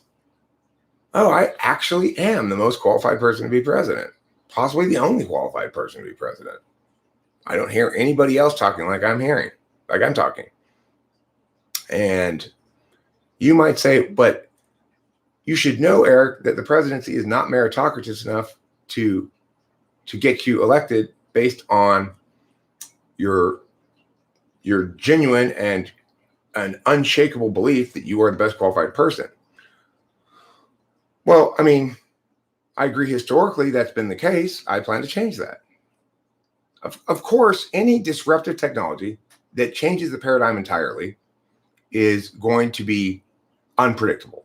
Black swans are definitionally unpredictable.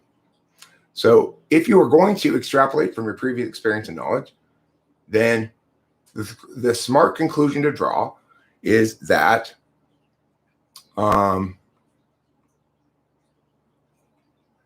you're not going to be president. You're not even going to get votes.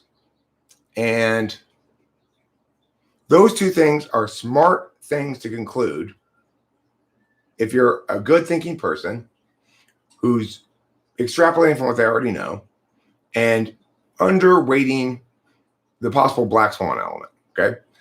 Now, the following things are stupid things to say. You know this. I do not know that. I disagree with that entirely. You know the truth in your head. I do not know your truth in my head for sure. I disagree with you entirely. I don't know that I'm going to win the presidency, but I do know that I am going to have a substantial effort towards doing so, and that I'm going to make progress in terms of having the proper kind of discourse heard in the process of running for president. And I also fully believe that if I am afforded enough of a pulpit to speak from, I will win the presidency. Bye, Fomahat. See you later. You want me to just ban you so you don't have to worry about wanting to come back here again, or you want to retain the choice to stay? Because if you'd like to finalize that decision, I'd be happy to hide you from the channel. Is that what you'd like? Or do you want to retain the ability to come back? You tell me.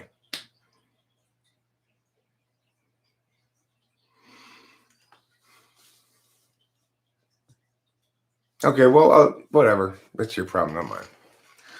I think that making a decision that will result in permanent changes like getting a tattoo at 18 isn't an immaturity issue, but an NI ignoring polar issue. Possibly, but it's also the case that almost never do people, or maybe nowadays they kind of do, but pretty rarely do people get their first tattoo at 35, for example. How did Fomahat get a ranch? He bought it.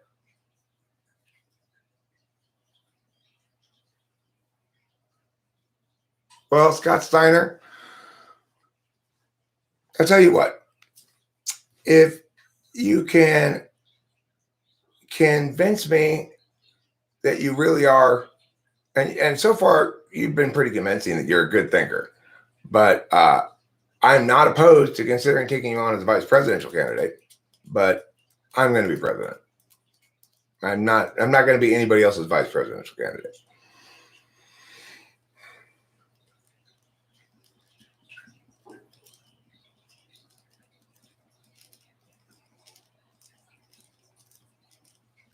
I mean, the thing about Fable, I don't think Fable Hot's a dumbass. I've never encountered him doing anything like this before. So again, it's just like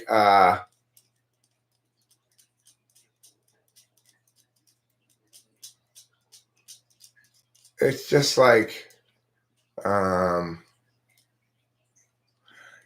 okay. But see, here's the thing, Sky Gear Leaf Trimmer. Remember, he has actually, this is the actual one because he has the wrench. So it's not an imitation Fable Hot, right? He has actually given me hundreds of dollars. And so if this was all a big troll, it sure was an expensive troll for his part. And I'm not sure what he got out of it.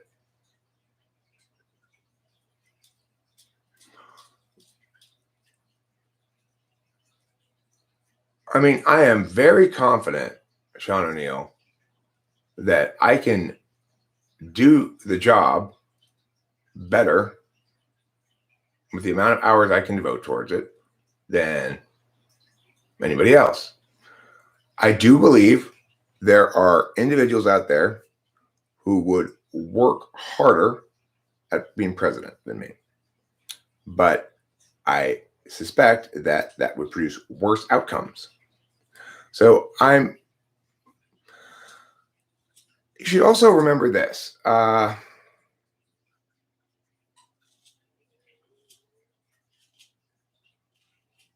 That a good president doesn't do a whole hell of a lot. You know, it's like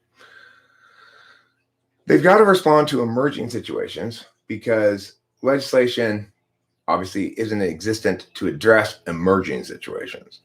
And they're supposed to execute the laws of the land, you know.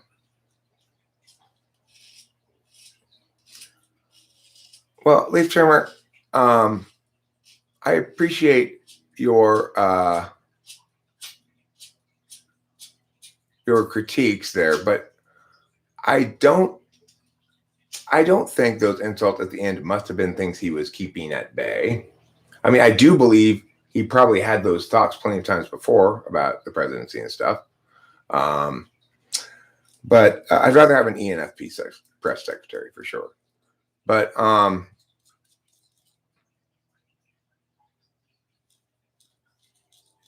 I found it very, very unlike him to not merely make the claim about the actuality, like you're not going to win president, you're not going to get any votes even. Those claims I totally get. Claims about what I know inside my head and my actual real lack of confidence that I'm hiding behind this mask of confidence, that's just completely bullshit. That's just completely bullshit. Oh yeah, the father not respecting me.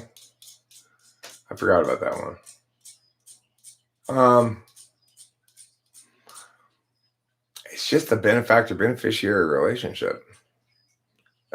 It's actually more, you have less respect for your beneficiary than you do for your supervisee. Like, I respect ISTPs, and I also think they could use some of my help. Like, they could use some extroverted intuition, right? But ENFJs, I always think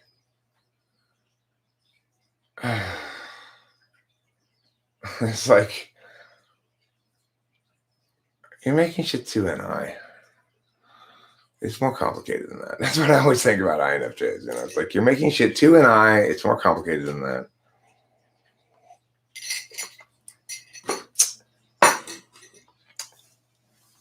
Assistant Secretary of Housing and Human Services.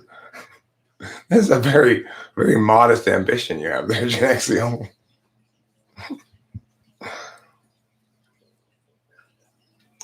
I mean, he could be just having a pissy morning, you know? It could have been something I said this morning, pissed him off.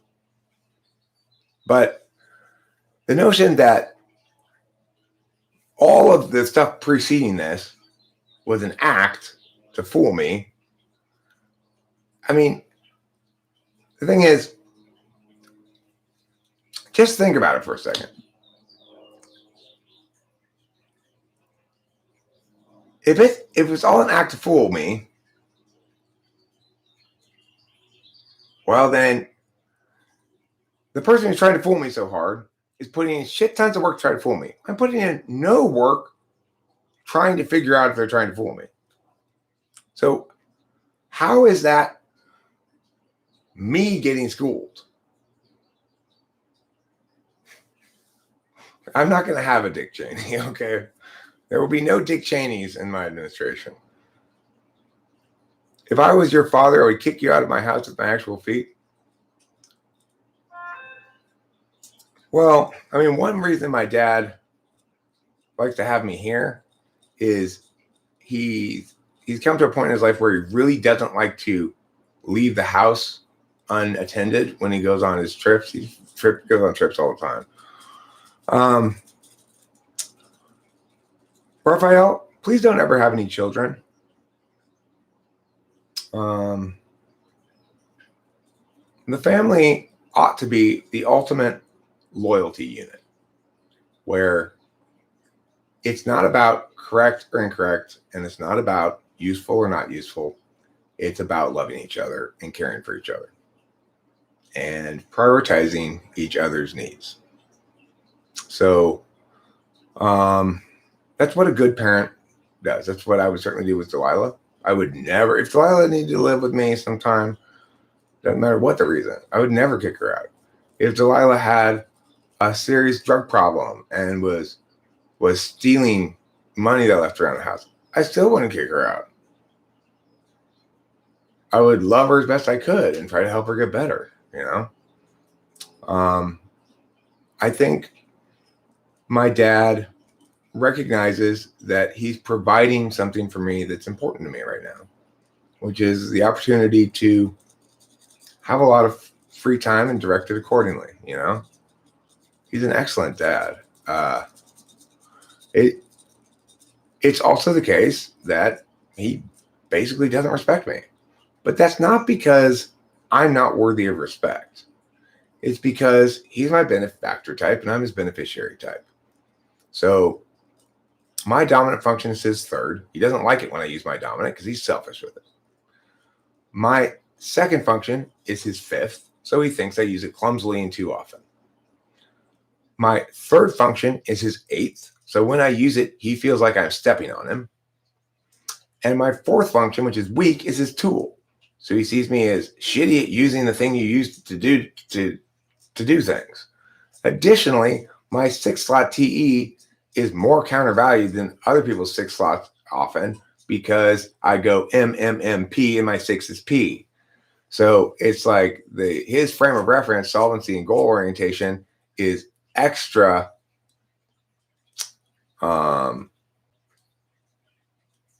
He didn't formally buy a moderator's wrench, okay? I decided to give him a wrench after he gave me a few $100, but it wasn't a deal. It wasn't like an arrangement. But yeah, fake accounts can't fake a wrench status. So it was him. Or another mod wrench who changed his name and pick. That's what Leaf Trimmer says there is correct. Upton Plates hypothesizes maybe FumbleHot wasn't getting along with his mom lately and used his mom's debit card to get revenge on her to pay for his moderator wrench. Well, it seems to me that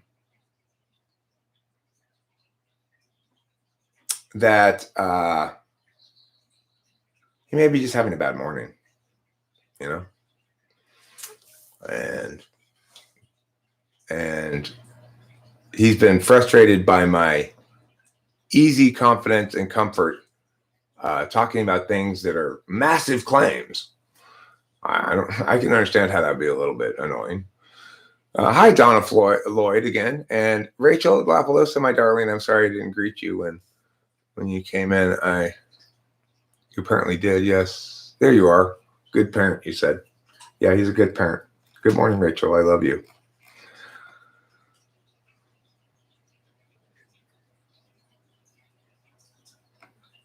Regardless of the name, it's the account that gets banned. Real FumbleHot speculatively can still access.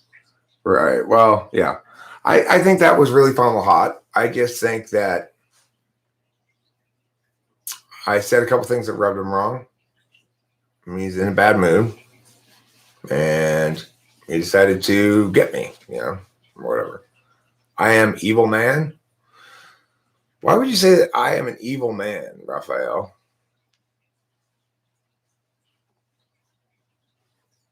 Bye, Raphael.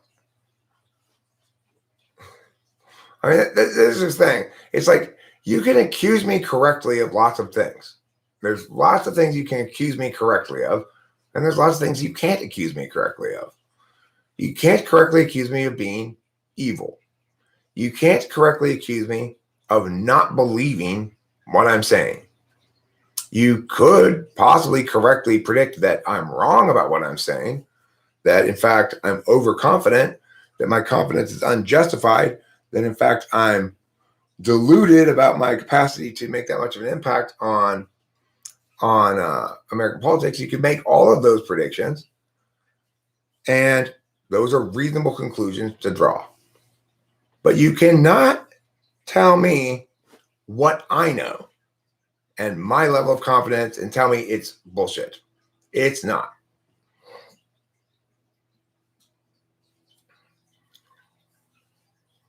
What if he just hates leaf trimmer, hence the accusal? Eric defends leaf trimmer, and Hot sees this as an affront to all logic and truth and lashes out. That's not a bad hypothesis. What if Falmal Hot is both Bill Nye and his brother? No, I think Bill Nye's brother is probably Cloud. Or somebody, I don't know.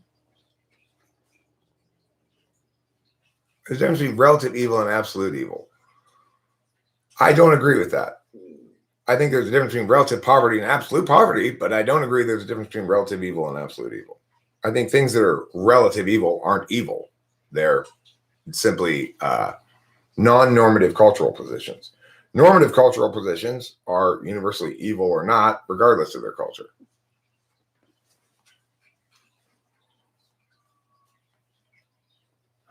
I think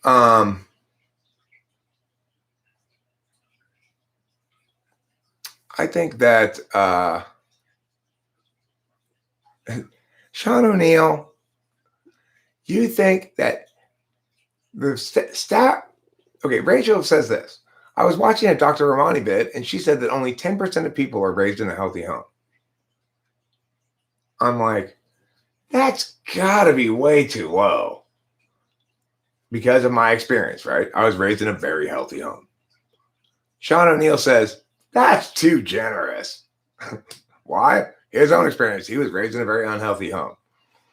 So it's like, it's indicative of how even NI types generalize out from their own experience. A healthy home is two loving parents or one loving parent who genuinely conveys to you that you are of unshakable worth no matter what. You are loved unconditionally and genuinely wants to make your life better. Sometimes people make mistakes. They think they're making your life better and really they're opposing you and stuff. That's fine. That's to be expected in a loving environment where people don't entirely understand each other. But the one unshakable truth is that if you are my family member, I will never abandon you. I will never stop loving you. It doesn't matter what mistakes you make. You will be forgiven. And I will never be ontologically aggressive to you. Those are the basic rules of a healthy family.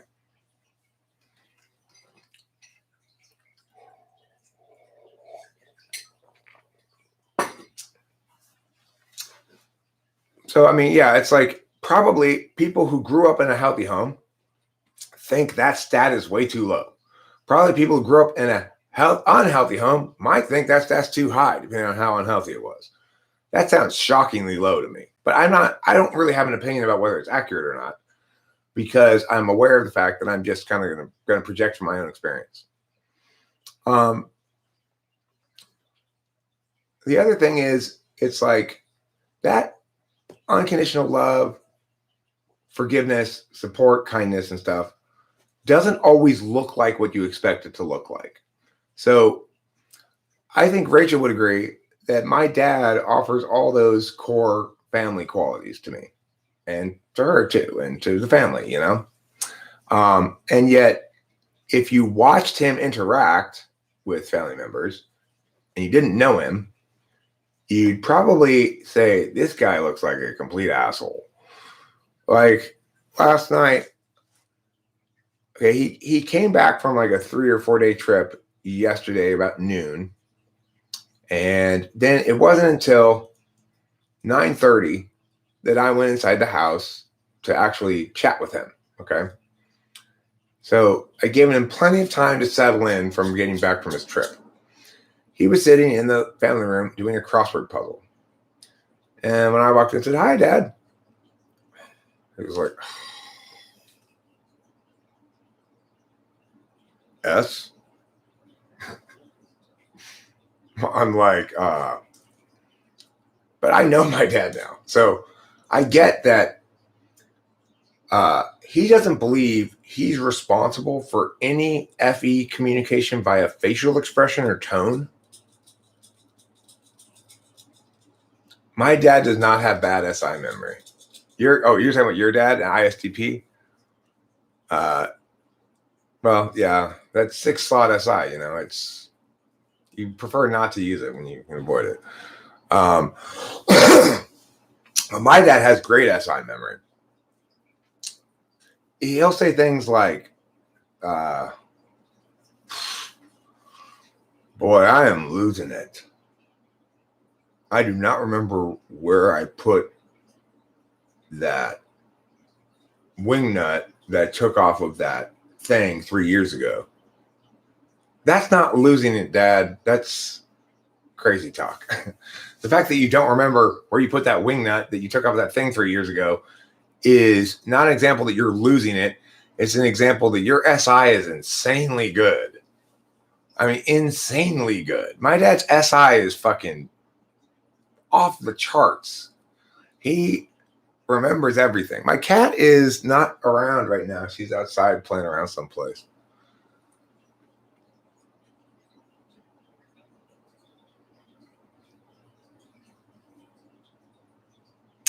You just wait until they make the following argument. After the implementation of school lunch programs, attendance rose 4%. And you say, post hoc, ergo propter hoc. You know what else is true, buddy?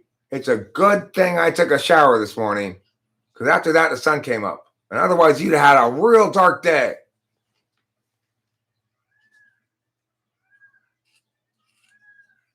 See, this is the other thing. Yes, it's true what Geiger says. Leaf trimmer. A lot of people dislike you a lot without ever talking to you. And that's okay with me. And not that my opinion matters that much about it, but you are very abrasive and like in a negative way to put it, you'd say you're pushy about your opinions. Okay. But here's the deal. To claim that leaf trimmer derails a stream is to say, I choose to join leaf trimmer in a derailment. It's not me who's having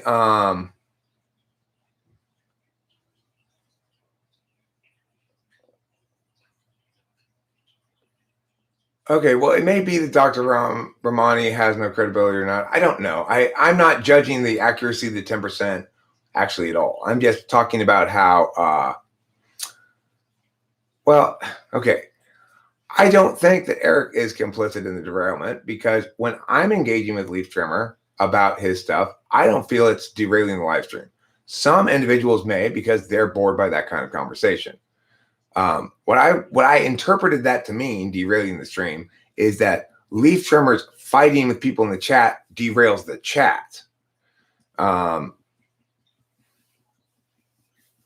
So I don't know about her credibility, but credibility and bias are actually not related. So she could be extremely credible and still be biased, towards whatever. It's like,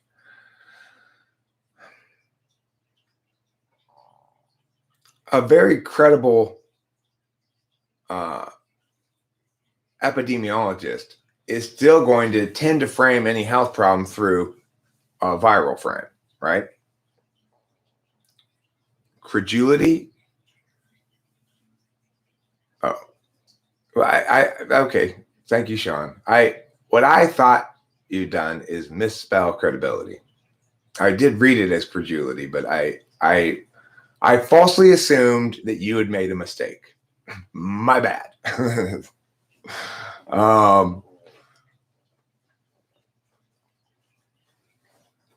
Well, they're not irrelevant, Leaf Trimmer. Pissed off percent. You're applying your own perception. Eric is engaged his frame, therefore your claims are subjective and relevant.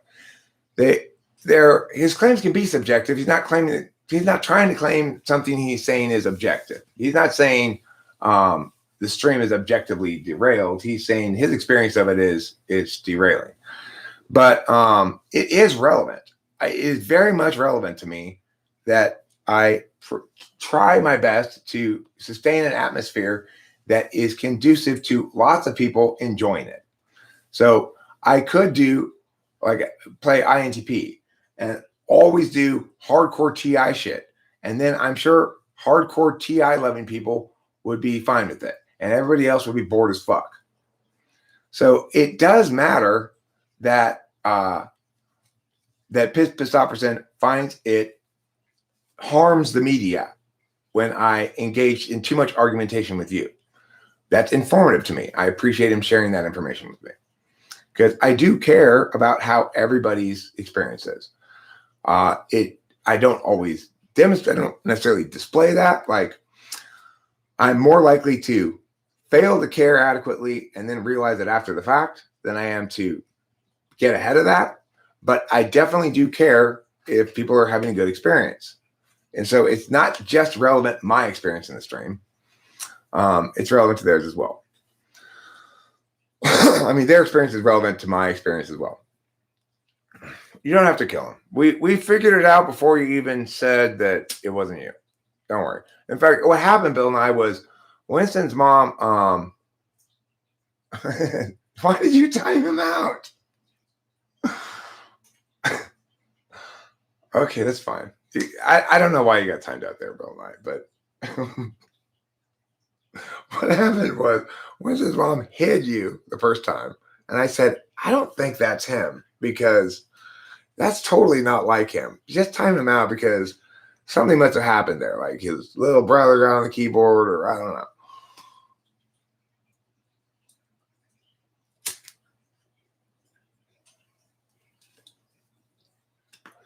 Now, it is the case also that topics are sometimes more or less interesting to people. So when shit around here gets too Christian in my conversations, it's going to turn off a lot of people, including me. If I were a viewer, I don't want to hear you talk about magical thinking frame shit because magical thinking frame shit is personal. It's not. It doesn't work ideationally as a universalizable thing usually. So I always try to pull the actual Christianity talk back to a sort of a universal moral thing. But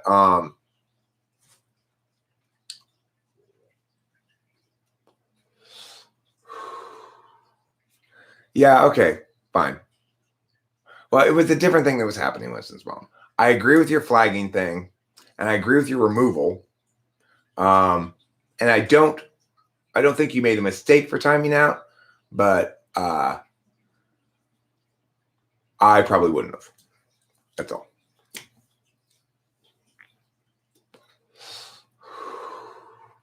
Even NE can become too deep and enter uncomfortable topics. Well, sure, we enter a lot of uncomfortable topics. And that's the thing is I cover a lot of different topics when I'm live streaming. I like to talk about a lot of different things. And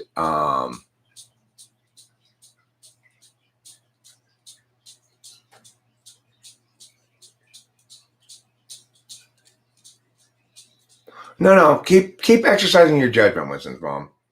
I'm sorry for micromanaging you. My bad. I have a rule as to not encroach on the moderator's business as much as possible because they're doing a service for me, and they become moderators because I trust their judgment. So I generally try not to second guess critique. So thank you for all you do. And please don't interpret my ideating about whether that was a good thing to do or not as a critique.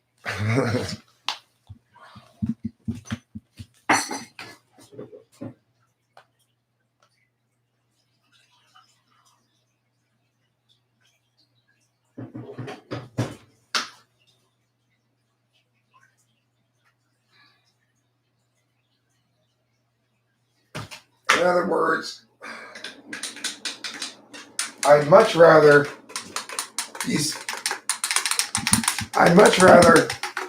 have to myself periodically forgive missteps of my moderators than require moderators to seek permission. You know, it's easier to seek forgiveness than permission is, in this instance, a normative. It's better to seek forgiveness than permission.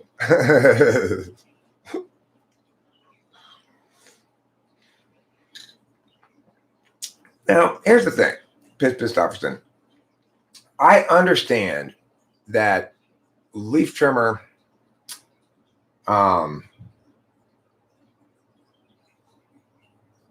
is very fighty.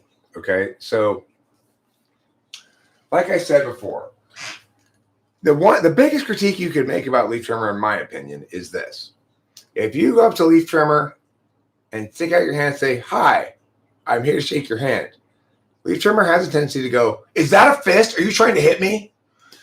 There is that. Okay, that is a totally legit critique.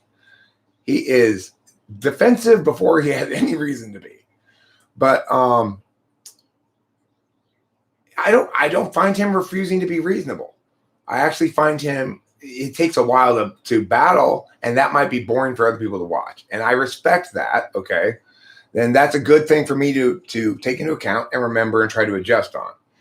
But I don't find him unwilling to concede points when it's been argued out successfully. I don't find him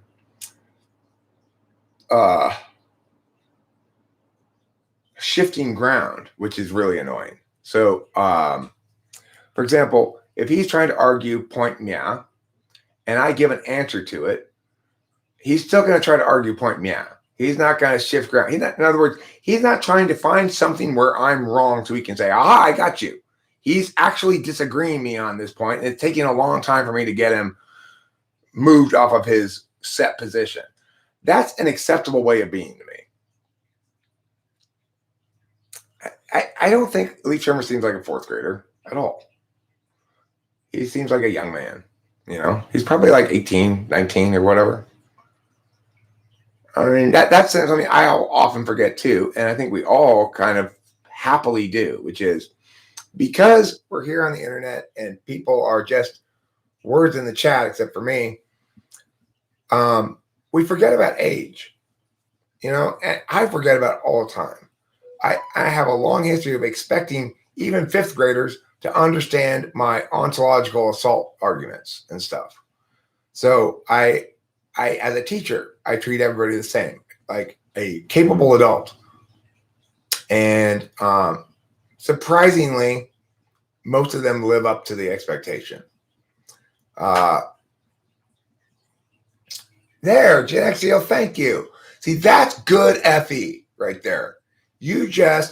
I want you to make a note of that for future reference when you're trying to find good FE. That's good FE right there. You got 1, 2, 3, 4, 5, 6 emojis, and you're going to actually do something he suggested. That's like the most complimentary thing you can do for somebody, in my opinion, is watch something they asked you to watch.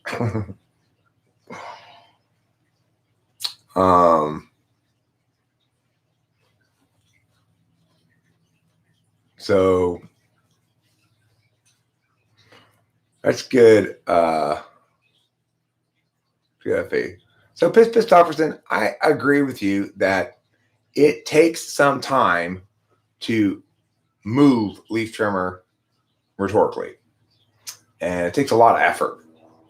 In other words, he is very much married to his positions, but that is so much better than being married to proving me wrong and shifting ground all the time. That is what pisses me off. If somebody comes in and says, argument meow, and I go, no argument meow, and they go, argument meow? I go, wait, we're still on meow. You said meow, I said no. Now you respond to that no. Don't go to meow. That I hate.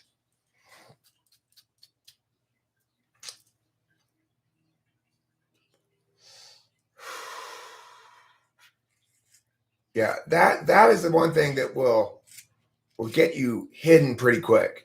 If you come in here and you're an ESFP and you attack vector X, and I give AT your attack, answer to your attack, and then you just attack vector F, ignoring what I said to answer your first attack, that will infuriate me. That will infuriate me very quickly. Not answering my questions is a very good way to piss me off.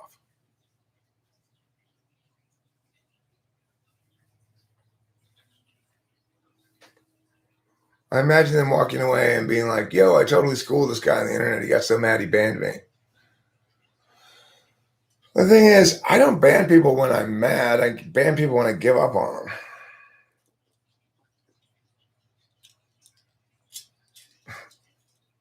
Leaf Trimmer, you remind me. Scott Steiner says Leaf Trimmer reminds him of Hestia.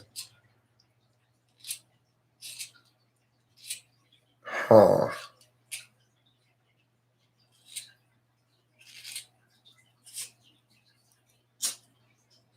I think Leaf Trimmer kind of reminds me more of Ganesha.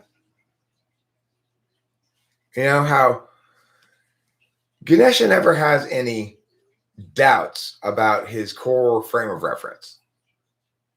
And, you know, he stands up on the thing and says, I am Ganesha! But he's actually, when you get down to it, he's actually smarter than it initially appears. Initially appears he's just man of firm conviction about meow, meow, meow. And then later on you realize, okay, Ganesha's got more going on than initially appears. I would say if I had to pick one of the gods from, keep in mind, Leaf Trimmer, Winston Mom, everybody else, the gods that Scott Steiner and I are talking about are the gods as they're represented in Is It Wrong to Pick Up Girls in a Dungeon? Not the gods as they're represented in mythology, okay? So in that show, Ganesha is like he has simple, clear moral rules, laws, and he doesn't vary from them, and our top priority is keeping the people safe and stuff like that, right? But when it comes down to it at the end, he is able to be more nuanced, and ends up being an important element. For NTPs, it's easy to undervalue the property of conviction to one's principles as stated in claims. Because we tend to think that if you're too committed to certain words, you're not committed enough to listening. But you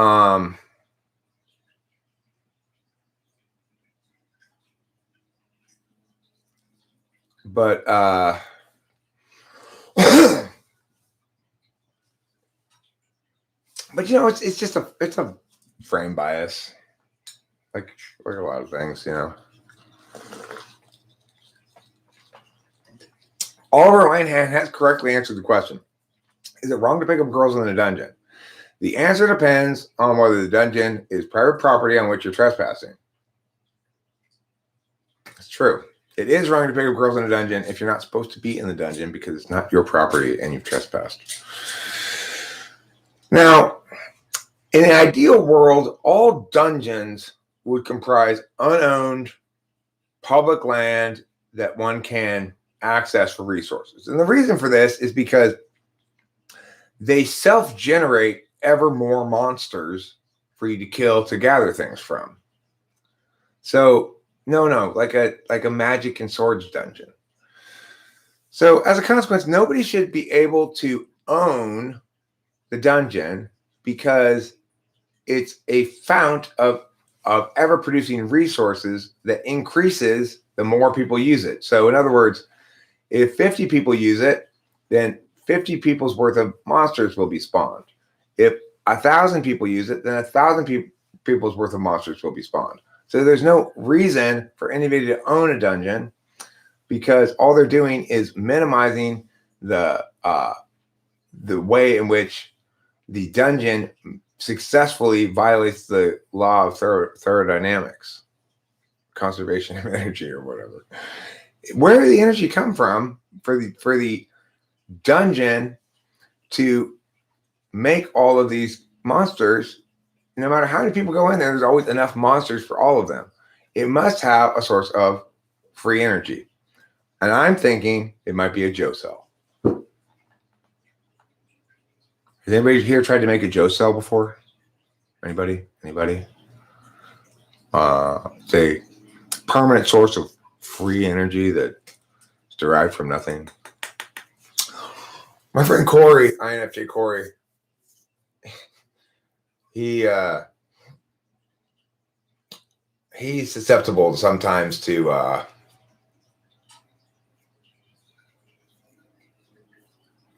okay, well, listen, Oliver Linehan, I'm going to qualify my statement so that you don't leave me forever. If you made the dungeon, then fine. It's your property. But if you just found the dungeon, you can't claim it as, this is Oliver Linehan's country.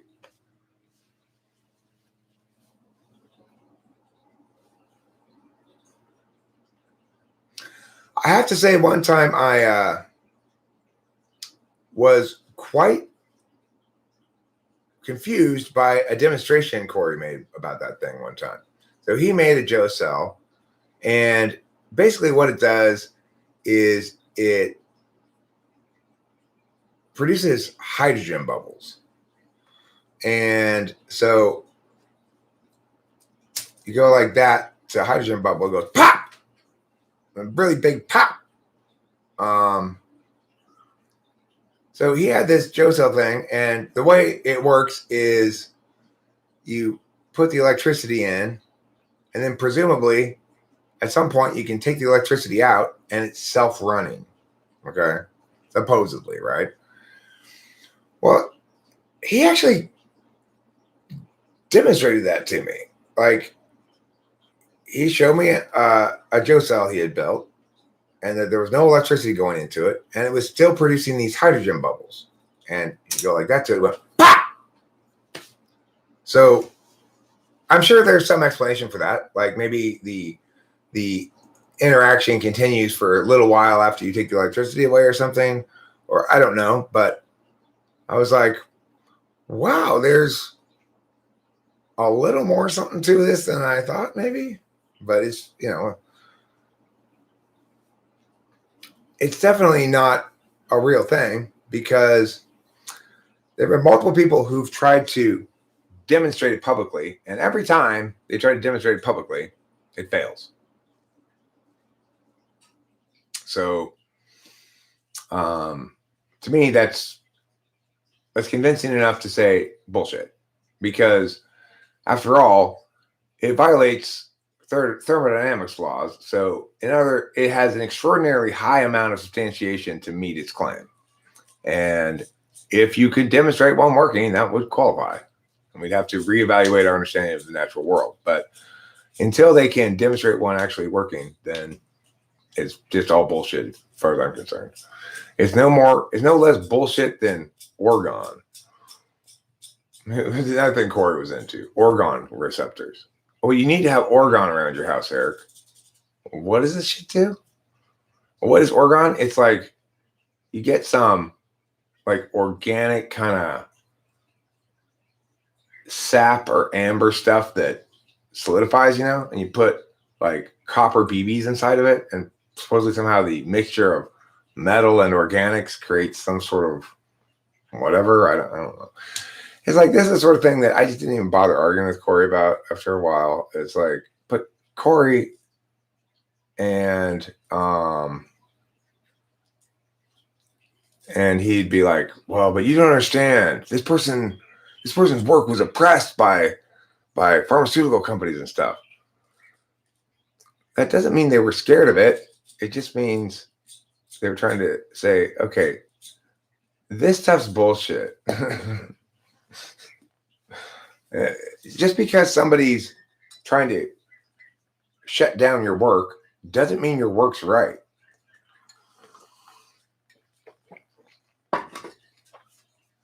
You could both be wrong, both you and the person trying to shut down your work.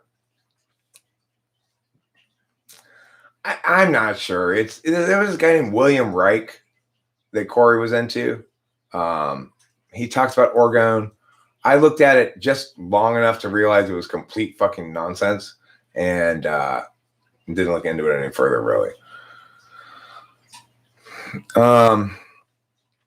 I was more interested in the free energy stuff that he was talking about. I thought, okay, well, I don't intuitively feel the laws of thermodynamics as clearly as I do the laws of metaphysics. I knew that magical thinking bullshit was very weak magical thinking bullshit, the orgone stuff. But the free energy shit, like anybody, I'm hopeful. It's like, I have faith in humanity's creativity. I have faith in humanity's ability to prove the laws we've already proven are universal are not actually universal. I mean, after all, that's what quantum mechanics is all about, right? Corey, yeah, a bunch of NI stuff. Keep in mind, he was on meth at the time. We were both on meth. So he displayed a lot of the typical meth crazies, like conspiracy theories, thinking people are following him, picking at his face, stuff like that. I actually didn't experience any of that on meth. I was still just as rational as I am now. I'd have these arguments with Corey, but Corey, that doesn't make any sense. It will require meow, meow, meow, meow, meow. And that eventually I just stopped arguing with him about it because he didn't want to argue about it. And we were good friends. And I didn't want to argue with him, you know.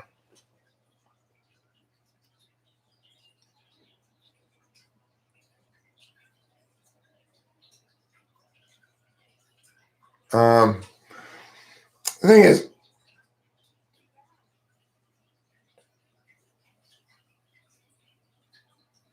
it's worth noting that functionally, nuclear fission is free energy.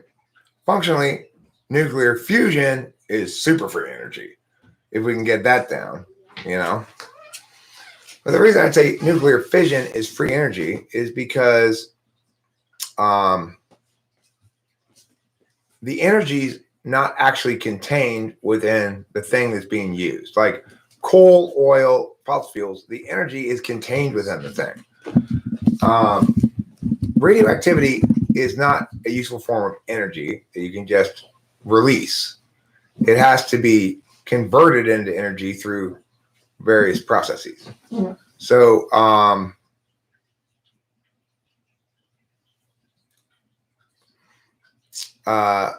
it's like, in that regard, radioactivity, I guess, technically doesn't violate laws of thermodynamics because that radioactivity represents the energy that will eventually be taken out of it. But it's not really energy, right? It's radioactivity. So, I mean, I guess it's a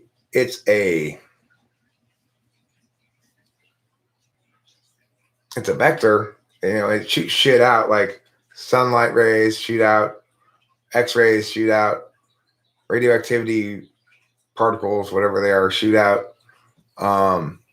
So in that regard, it's a form of energy, but it's a much less intuitive journey from radioactivity shit to energy than it is from wood to energy. You just light it on fire and it releases all the energy that it has in it. And that's very different than something that's radioactive. Fusion is even more violatory of the basic principles of the laws of thermodynamics, which is, the Koreans got their fusion reaction to reach 100 million degrees and last for I forget how long it was, 2 minutes or 10 minutes or something. But think about it. Where's that energy coming from? The things that they're messing with don't have 100 million degrees worth of burning in them. If you were trying to get to 100 million degrees by burning wood, you'd have to build a stack of wood that was as high as the top of the atmosphere, probably, and it still wouldn't even get close. You're my dreamboat. Thanks, darling. You're welcome. Did you see any good emojis in the beginning of the chat? I see a few right here from Gen X Hill. Oh, I wow. see wide eyes. I see.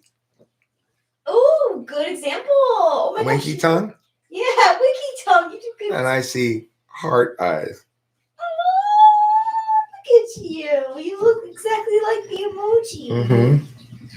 I have a feeling that I'm really into polls right now. And the reason I'm really into polls is because I think polls give me a chance to succeed in a non-topic limited fashion. In other words, I've made a bunch of polls and I've looked at them. It is true that my number one succeeding poll right now, in terms of the ones that got the most votes, right, is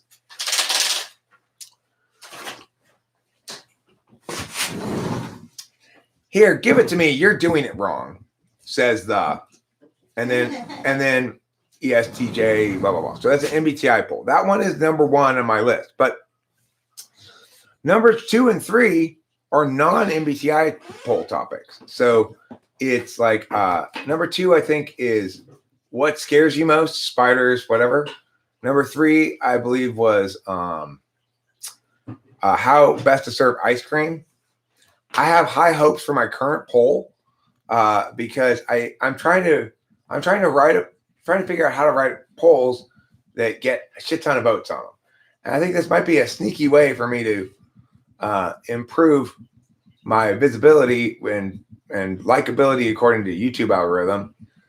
If I can master the writing of NI polls that people like to answer, that could be a secret way kind of for me to gain things. So I've been working on the polls. I think this morning's poll is an example of the kind of poll people like to answer. So I'm expecting this. I get to do a lot of predict test with polls. I'm predicting that this poll is going to be at least as successful as the ice cream poll. And then I also have examples, of course, of the polls that are unsuccessful. So what's your emoji strategy? In 2 hours has 25 votes, 2 thumbs up, and I'll thumbs it up too, so now it has 3, and 2 comments. But the 2 comments is Gen X's comment and my reply. What's the best first date? 19 hours ago, currently has 102 votes. And interestingly, Waterslide Park is winning. The nice thing about this one, it has 11 thumbs up. I'm going to thumbs up it too. So now it has 12 and it has 5 comments. So that means that YouTube thinks this poll is a good poll because not only do people vote on it, but they also like it and comment on it. I think Horse Mumbler got it right with this poll. Depends how good the 2 of you look in bathing suits. Oh, that is. If you both look really good in bathing suits, then Waterslide Park seems like a much better option. If you don't look so good in bathing suits, then maybe Waterslide Park seems like not as good an option. I chose Symposium of Frogs because I'm a little adverse to water slide parks because you know how when you're waiting in line, they don't allow you to wear shoes. So you're just standing in puddles of people's dirty feet, and it just kind of grosses me out. So Symposium of Frogs is a little more safer. Well, see, my take on that one was the only one that doesn't sound unpleasant to me, or that sounds least unpleasant, is Symposium on Frogs. I wasn't going to vote for the last one because fuck masks. What scares you the most? So that was how many? The other poll here: how many INFJs did it take to turn on a heater? Has 154 votes. It was published 2 days ago. 8 thumbs, 4 comments. Remember that the one above, published 19 hours ago, has 102 votes, 11 thumbs up, and 5 comments. So probably what's the best first date is going to end up beating how many INFJs did it take to turn on a heater. What scares you the most? 276 votes, 14 thumbs, 19 comments. Now this one is the winner. God, you're doing it wrong. Just give it to me, says that has 318 votes, 15 thumbs, and 10 comments. That was 6 days ago. A week ago, I put up, you will walk again, but you'll only ever be able to. That has 212 votes, 14 thumbs, and 7 comments. Now, here's one that didn't work, which is the real Kevin Bacon, also a week ago. Only has 79 votes. In other words, it's too specific. Only Kevin Bacon fans are interested in this one. Bacon. Yeah. Which anime is best? 198 votes. So there are more people who are interested in anime than Kevin Bacon, but not as many as are interested in a totally everybody applies to everybody thing at like you will walk again, but you'll only be able to. So in other words, trying to avoid specific demographic and be very general seems like a good approach. One of my favorite polls that, as far as the ones that I came up with, I came up with these all, but like my personal most interesting poll is which 3-namer should third wheel you during your hot date? Edgar Allan Poe, Neil Patrick Harris, Alexander Graham Bell, Billy Ray Cyrus, or Neil deGrasse Tyson. But it only has 166 votes, but it has 15 thumbs and 9 comments. Put up just around the same time as that one, which is 2 weeks ago. Ice cream is most properly served, 201 votes. So it's got more votes than the 3-namer one. And I like the 3-namer one better. I think it's a more interesting question, but let's show you.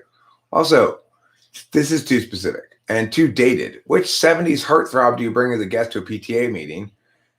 Only has 86 votes 2 weeks ago. Whereas 2 weeks ago, here's me playing the world's smallest violin, snorts the blank dismissively, 219 votes. ENTJ won it, by the way.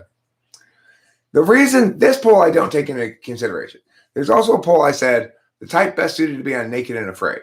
It only has 35 votes. I'm assuming because it had the word naked in it that YouTube kind of suppressed that poll, even though it's a title. But also another poll that got only 87 votes, which TV talent show judge do you want writing your performance review? Only 87 votes for that one. The winner, by the way, was Katy Perry, just edging out Blake Shelton, who just edged out Ken Jeong. The loser was Padma Lasky. 3 weeks ago, I put up most of the blank out there are fake. INTJs, INTPs, INFJs, ENFJs, ENTPs. INFJs is the runaway winner on this with 52% of the votes. The second place, INTJ, only has 18%. So that got a lot of votes, very popular one, and is by far the most uniformity of any of the polls. All the other polls have, very even spread between the options, but that one, INFJ, everybody, 52% of the people agree that INFJ is the most faked type. That's a large percentage of the people. Here's another poll. Mom and Dad, I brought home my new BFF to dinner. Please meet 1920s icon Coco Chanel, 1930s Judy Garland, 1940s Frank Sinatra, 1950s Marilyn Monroe, or 1960s Paul McCartney. Actually, Marilyn Monroe won that one with 36% of the votes, but only 132 votes total. So, and then interestingly, that one got more votes than my more contemporary one. Invite one decade's icon to your Valentine's Day party. 1970s, Lou Reed. 1980s, Eddie Murphy. 1990s, Justin Timberlake. 2000s, Eminem. 2010s, Rihanna. That got a very even splay. Surprisingly, Justin Timberlake only got 11% of the vote, while Eddie Murphy and Lou Reed are tied with 25% each. Wow. Yeah. I guess that was the first poll I put up. I think so. Yeah. So that's all my polls.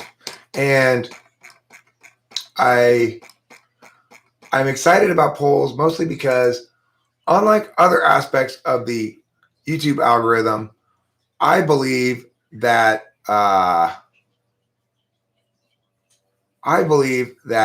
polls can still be understood. Like the YouTube algorithm is so complicated, you really can't game it.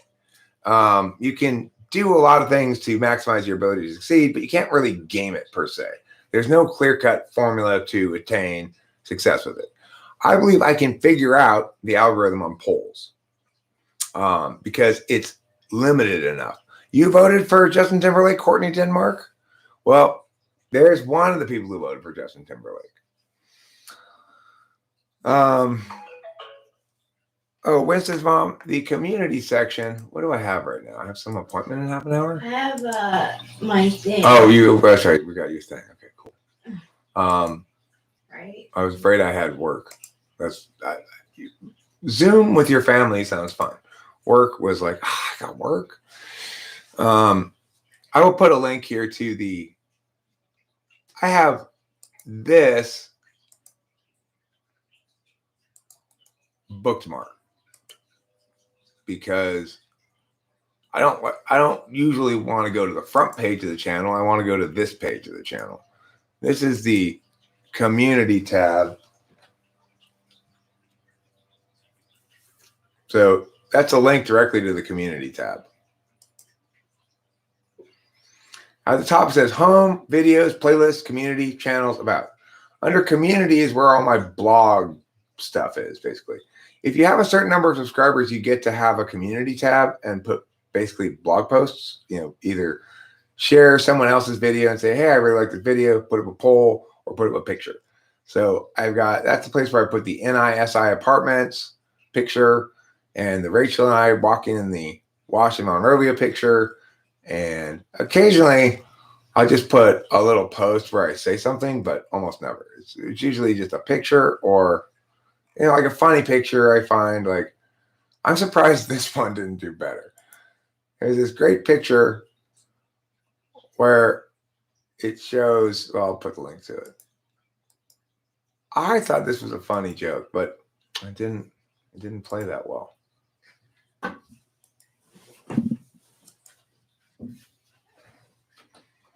That post there, I thought that was a funny one, but didn't do well. Oh, famous YouTuber explained how to do it.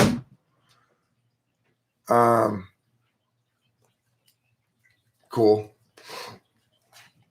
So, I think basically what I like about polls is that I can put a poll up that has nothing to do with my channel at all, or topic or anything with my channel.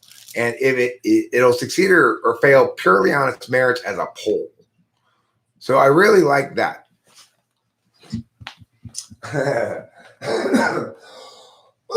That was long before you could do polls on YouTube.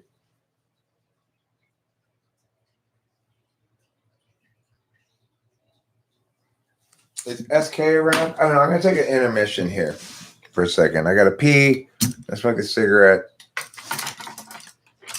That means intermission time.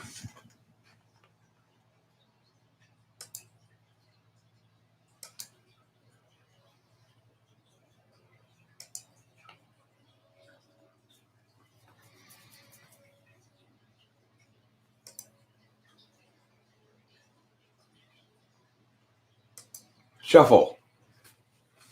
The courteous potato men politely sell potato skin. This beard you wear upon the chins of everyone with cash to spend. Potato beards distinguish one and also are a lot of fun. And when the wearing time is done, then one can chew his beard like gum. But Frances is contrarian, so though she loves her tuber friend, she will not jump aboard the trend and leaves her chin as her own skin and classy. Here's how Mr. Lau boasts proudly of his bushy brow. So later on she visits farms to woo potatoes with her charm. She's stricken by Sir Tato Po, a spud beloved high and low, and knowing best because of how he has the best potato brow. So Frances musters up her cute and makes up a sob story too, and soon enough Sir Po is sold both on her words and vision. Next week Frances enters into business with potato men, with Sir Topo as her spokesman, an urgent hurry to begin, and thus both tweezers came to be. They formed a happy LLC and dealt with Browworks Company, and people had a spud brow spree.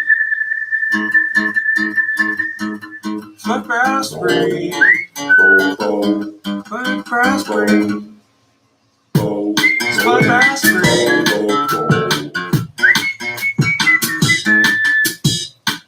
And now with Mr. Lau again, it's Frances's turn to present. But Frances doesn't talk of how she made it big in tater brows. Instead, she wants to talk with beards with Mr. Lau, who's sick of hearing speeches on the beardiness, made rules to prohibit it. But Frances works around this while she speaks of Dr. Catterwall, Jerome Hoogers, who was tall and pale, humorless and bald. But Dr. Hoogers also had a foremost place in making fads, and he in fact began the trend when he once hawked potato chicken. He claimed his chins were curative and great if you prefer to live, but secretly he added lead, which shouldn't go upon your head. When people started getting sick, the doctor pulled a nifty trick and changed his name and moved away so people couldn't make him pay. For all the damage he had done, he kept the money, made a run, and settled near Frances's house and called himself now Mr. Lau. But Frances had researched a lot before poor tweezers, so she got the information she needed to learn. Her teacher defeated the Forest Service and the cops, the FBI karate chops, detectives roaming far and wide to claim reward on Huger's side. So when his student speech was done, then Mr. Lau began to run, and no one's seen or heard him since, as it should be till he repents. But brow spree, but brow spree, but brow spree, but let's go for tweezers. I'm going on this but brow spree, gonna get some brows for you and me. Gonna go buy brows right now. Hey, wait! Was that Mr. Lau?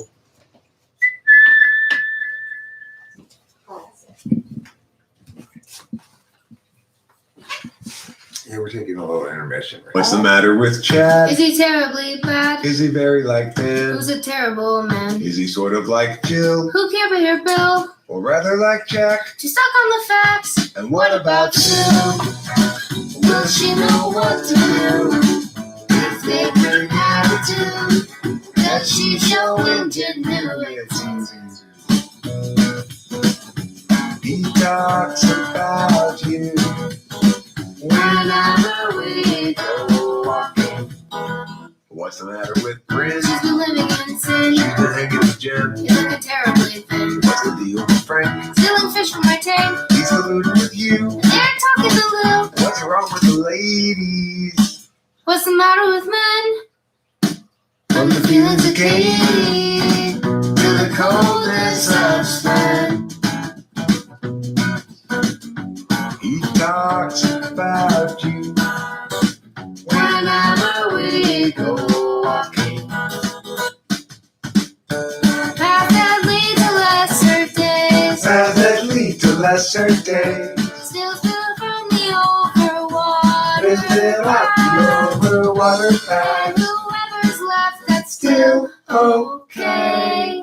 Just add sails to the mast. Are you angry at Ken? Or Neville again? Don't bother with Cat. He's practically dead. Just focus on Bert. He's medium hurt. What's a crime for Liz? Did she fail the quiz? And what about you? Will she know what to do?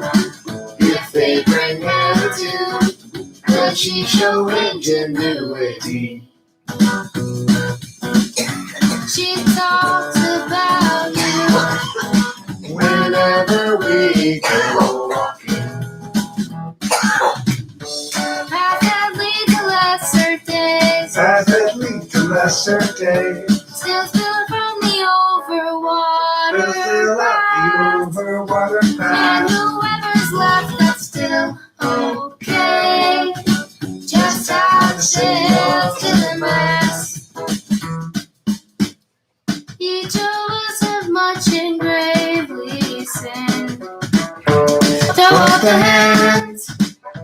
stiff in the chin. Catastrophe looms heavy overhead again. I've gone, will never be again. You know what's crazy about that song and that production is, like, this doesn't include my background voices, but the main voices, like Haley did all that was one take, first take. I was like, I don't think we need to do this again. I think you just nailed it. That's awesome. Yeah, I mean, I had to do some of my parts again, but I could do that on my own time. I had Haley there for a work project for an hour or two, and then she had to go back home. Yeah, she was Kimberly's niece. She was like 17 or 18, and so she, you know, we talked to her parents. Can we bring her over for a couple of hours, and then we take her back to them. You know, her grandparents actually were taking care of her, but so I only had a couple hours with her, but and then I brought her back later to do the video. But the you know, we practiced a couple times without recording. I pushed record, and we had all the instrumentation done. We had on the headphones, and we were just singing our respective parts. And first take, one take. That's the vocal for both of us all the way through, except for some of my chorus vocals I did separately. But that, keep in mind, that's not typical for her either. So it's like, we just, sometimes magic gets captured in a bottle. I really love this video, and I really love that song. I do too.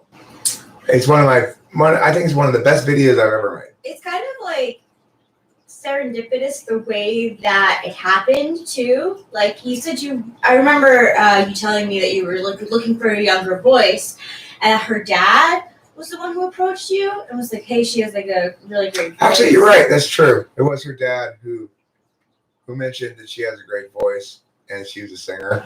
And I said, "Really? I could use a girl singer." You know, girl singers are great to have around. You know, because the voices, like, look at the band Mother Mother that have both a male singer and a female singer.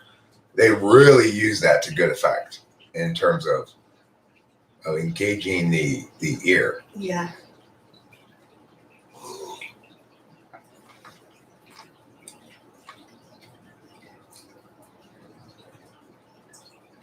Okay, so the song before, the Spud Brow Spree, all those drawings were made by Cameron. Yes. Cameron was here earlier. I said, yeah, I said, "Hey, you want to come over? You're welcome to. I don't know what you're doing today." And then he never said anything else after that. I don't know what happened. Anyway, a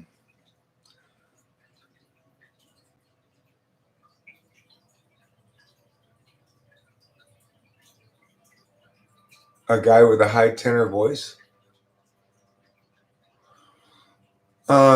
Yeah, unfortunately, my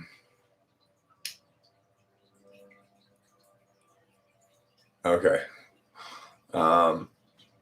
See, I actually don't want to be guilty of explicitly taking advantage of a gaming thing like that, because YouTube will adjust and punish people for doing who have done that. I just know how YouTube operates. It's like periodically they have this purging with YouTube where they go through everybody's channels and they purge what they consider to be fake accounts or fake subs. Every time that purge happens, I lose nobody, basically. I have 3 people get lost. Other people are like, "I lost half my people." So, it's got here. They probably have fixed it by now. They just haven't implemented it yet because it's still in beta. Oh, I see. Yeah, you could replace a girl with a low voiced guy and a high voiced guy. But the thing is, there's an additional layer of meaning that goes into place when you have a guy singer and a girl singer. Like if you talk about the band, it's called Into the Valley Below, I think. and they have a okay, fine. I will.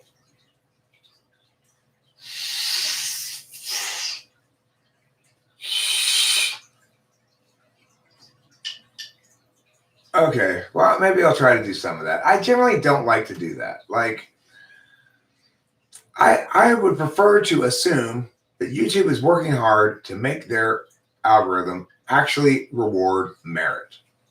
And I don't see TE workarounds as meritus.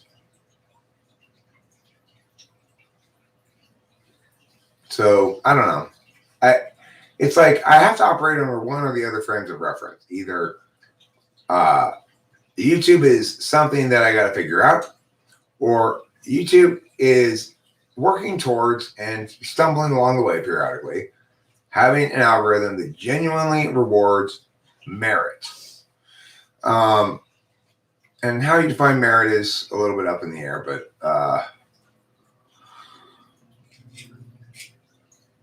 I live in the world as it should be, not as it is. And that causes a lot of people discomfort. And they insist things that are things are worse than they are. Meritorious. Okay, thank you, Skygear. I stand corrected. I really do appreciate that, actually. Skygear just saved me embarrassment. The word's meritorious. It's not meritus. And I've been using meritus probably for a while now. And you're right. I realized it once you say, oh, yeah, it is meritorious, isn't it? And I won't make that mistake again. So thank you. I appreciate it.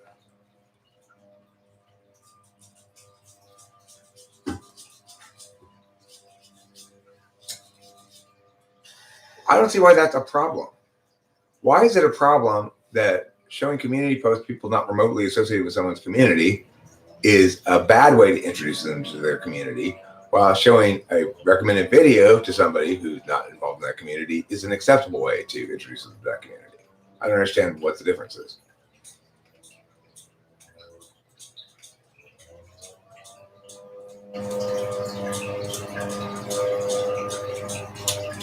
Okay, well, my approach to gaming the polls is to learn how to make polls that everybody wants to vote on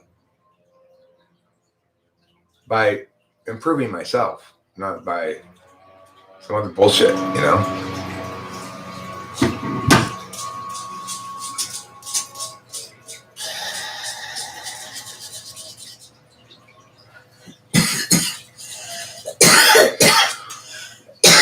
Right. So if you receive some sort of recognition meritus, that's a document to prove that you are meritorious in a given area. That's how you found me, is by the community tab? Well, there you go. Great. I'm super happy to hear that. The community posts are way less involved and less representative of the actual content of the channel. Okay, well, I sort of agree with that, but my point would be, if I can prove to you that I'm really intuitively engaging in what questions I ask to you, then it's not a leap to say, hey, maybe this guy's content is engaging in a similar fashion. Now, in one sense, I'm violating my own, everything I'm saying right here, because I am trying to make polls that will be popular. But that's not really violating I'm not really violating my principles. It's just saying I acknowledge that my principles include as a primary value being popular.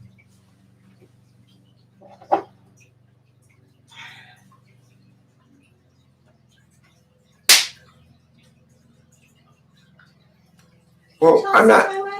Yeah, sure. I'm not talking about understanding people. Right? I'm talking about understanding media making. So, in other words, I'm trying to make better media, not trying to get the media I make to have better results. I'm counting on the idea that making better media will result in better results. That's very different than saying,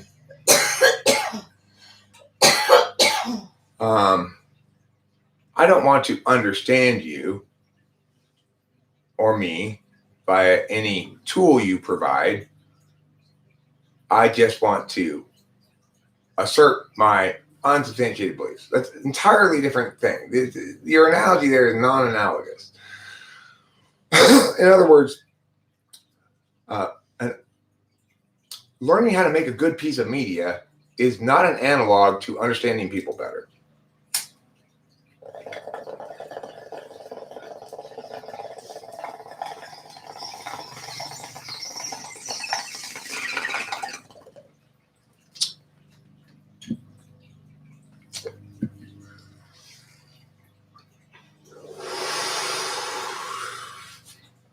Why not do both at the same time?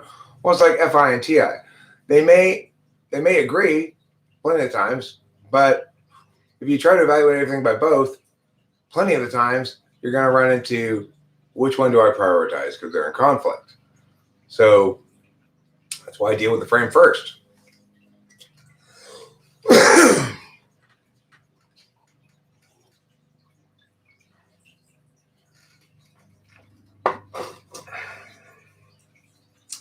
Get a stream kit that lets you put your current interaction up, the comment you're commenting on. I don't know what that means. Genexial. I'm confused. Rachel does have a channel too, but she mostly I think she gets her channel making needs out here, probably. Yeah, that's why. Yeah, it's like she feels the need to produce ideation periodically too. She's an INFJ, metaphysical type. It may be any ignoring, but she still is, she's the mirror of me. I like to consume media a little bit and make media a lot. She likes to consume media a lot and make media a little bit because receiver first, put her first. Receiver fourth, put her fourth. So that's why I think Rachel doesn't feel as though, I hope she doesn't feel as though she's been subsumed or had her identity as an independent YouTuber squashed by being part of Talking with Famous People. Of course, the reality is she didn't have a lot of visibility as a YouTuber. I had substantially more, so there's kind of be an unavoidable quality to that. Yeah. But I used to like whatever Rachel wants and makes Rachel happy is what I want. I'm happy with the way I'm actually really happy that I'm getting more comfortable with going and live streaming from your channel. That's cool. Actually I encourage her to live stream anytime she feels like it. Yeah. It's already set up here, so she doesn't have to do anything. You just push go live. Okay, Winston's mom, thank you so much. That is so fucking helpful. We have 9 minutes till the Zoom. Oh my god, that is so helpful. We're gonna end this stream. Thank you, seriously. That's super helpful. I totally forgot. It really is. I was not paying attention to the time at all. All right, so bye everybody. Thanks for being here. Love you all.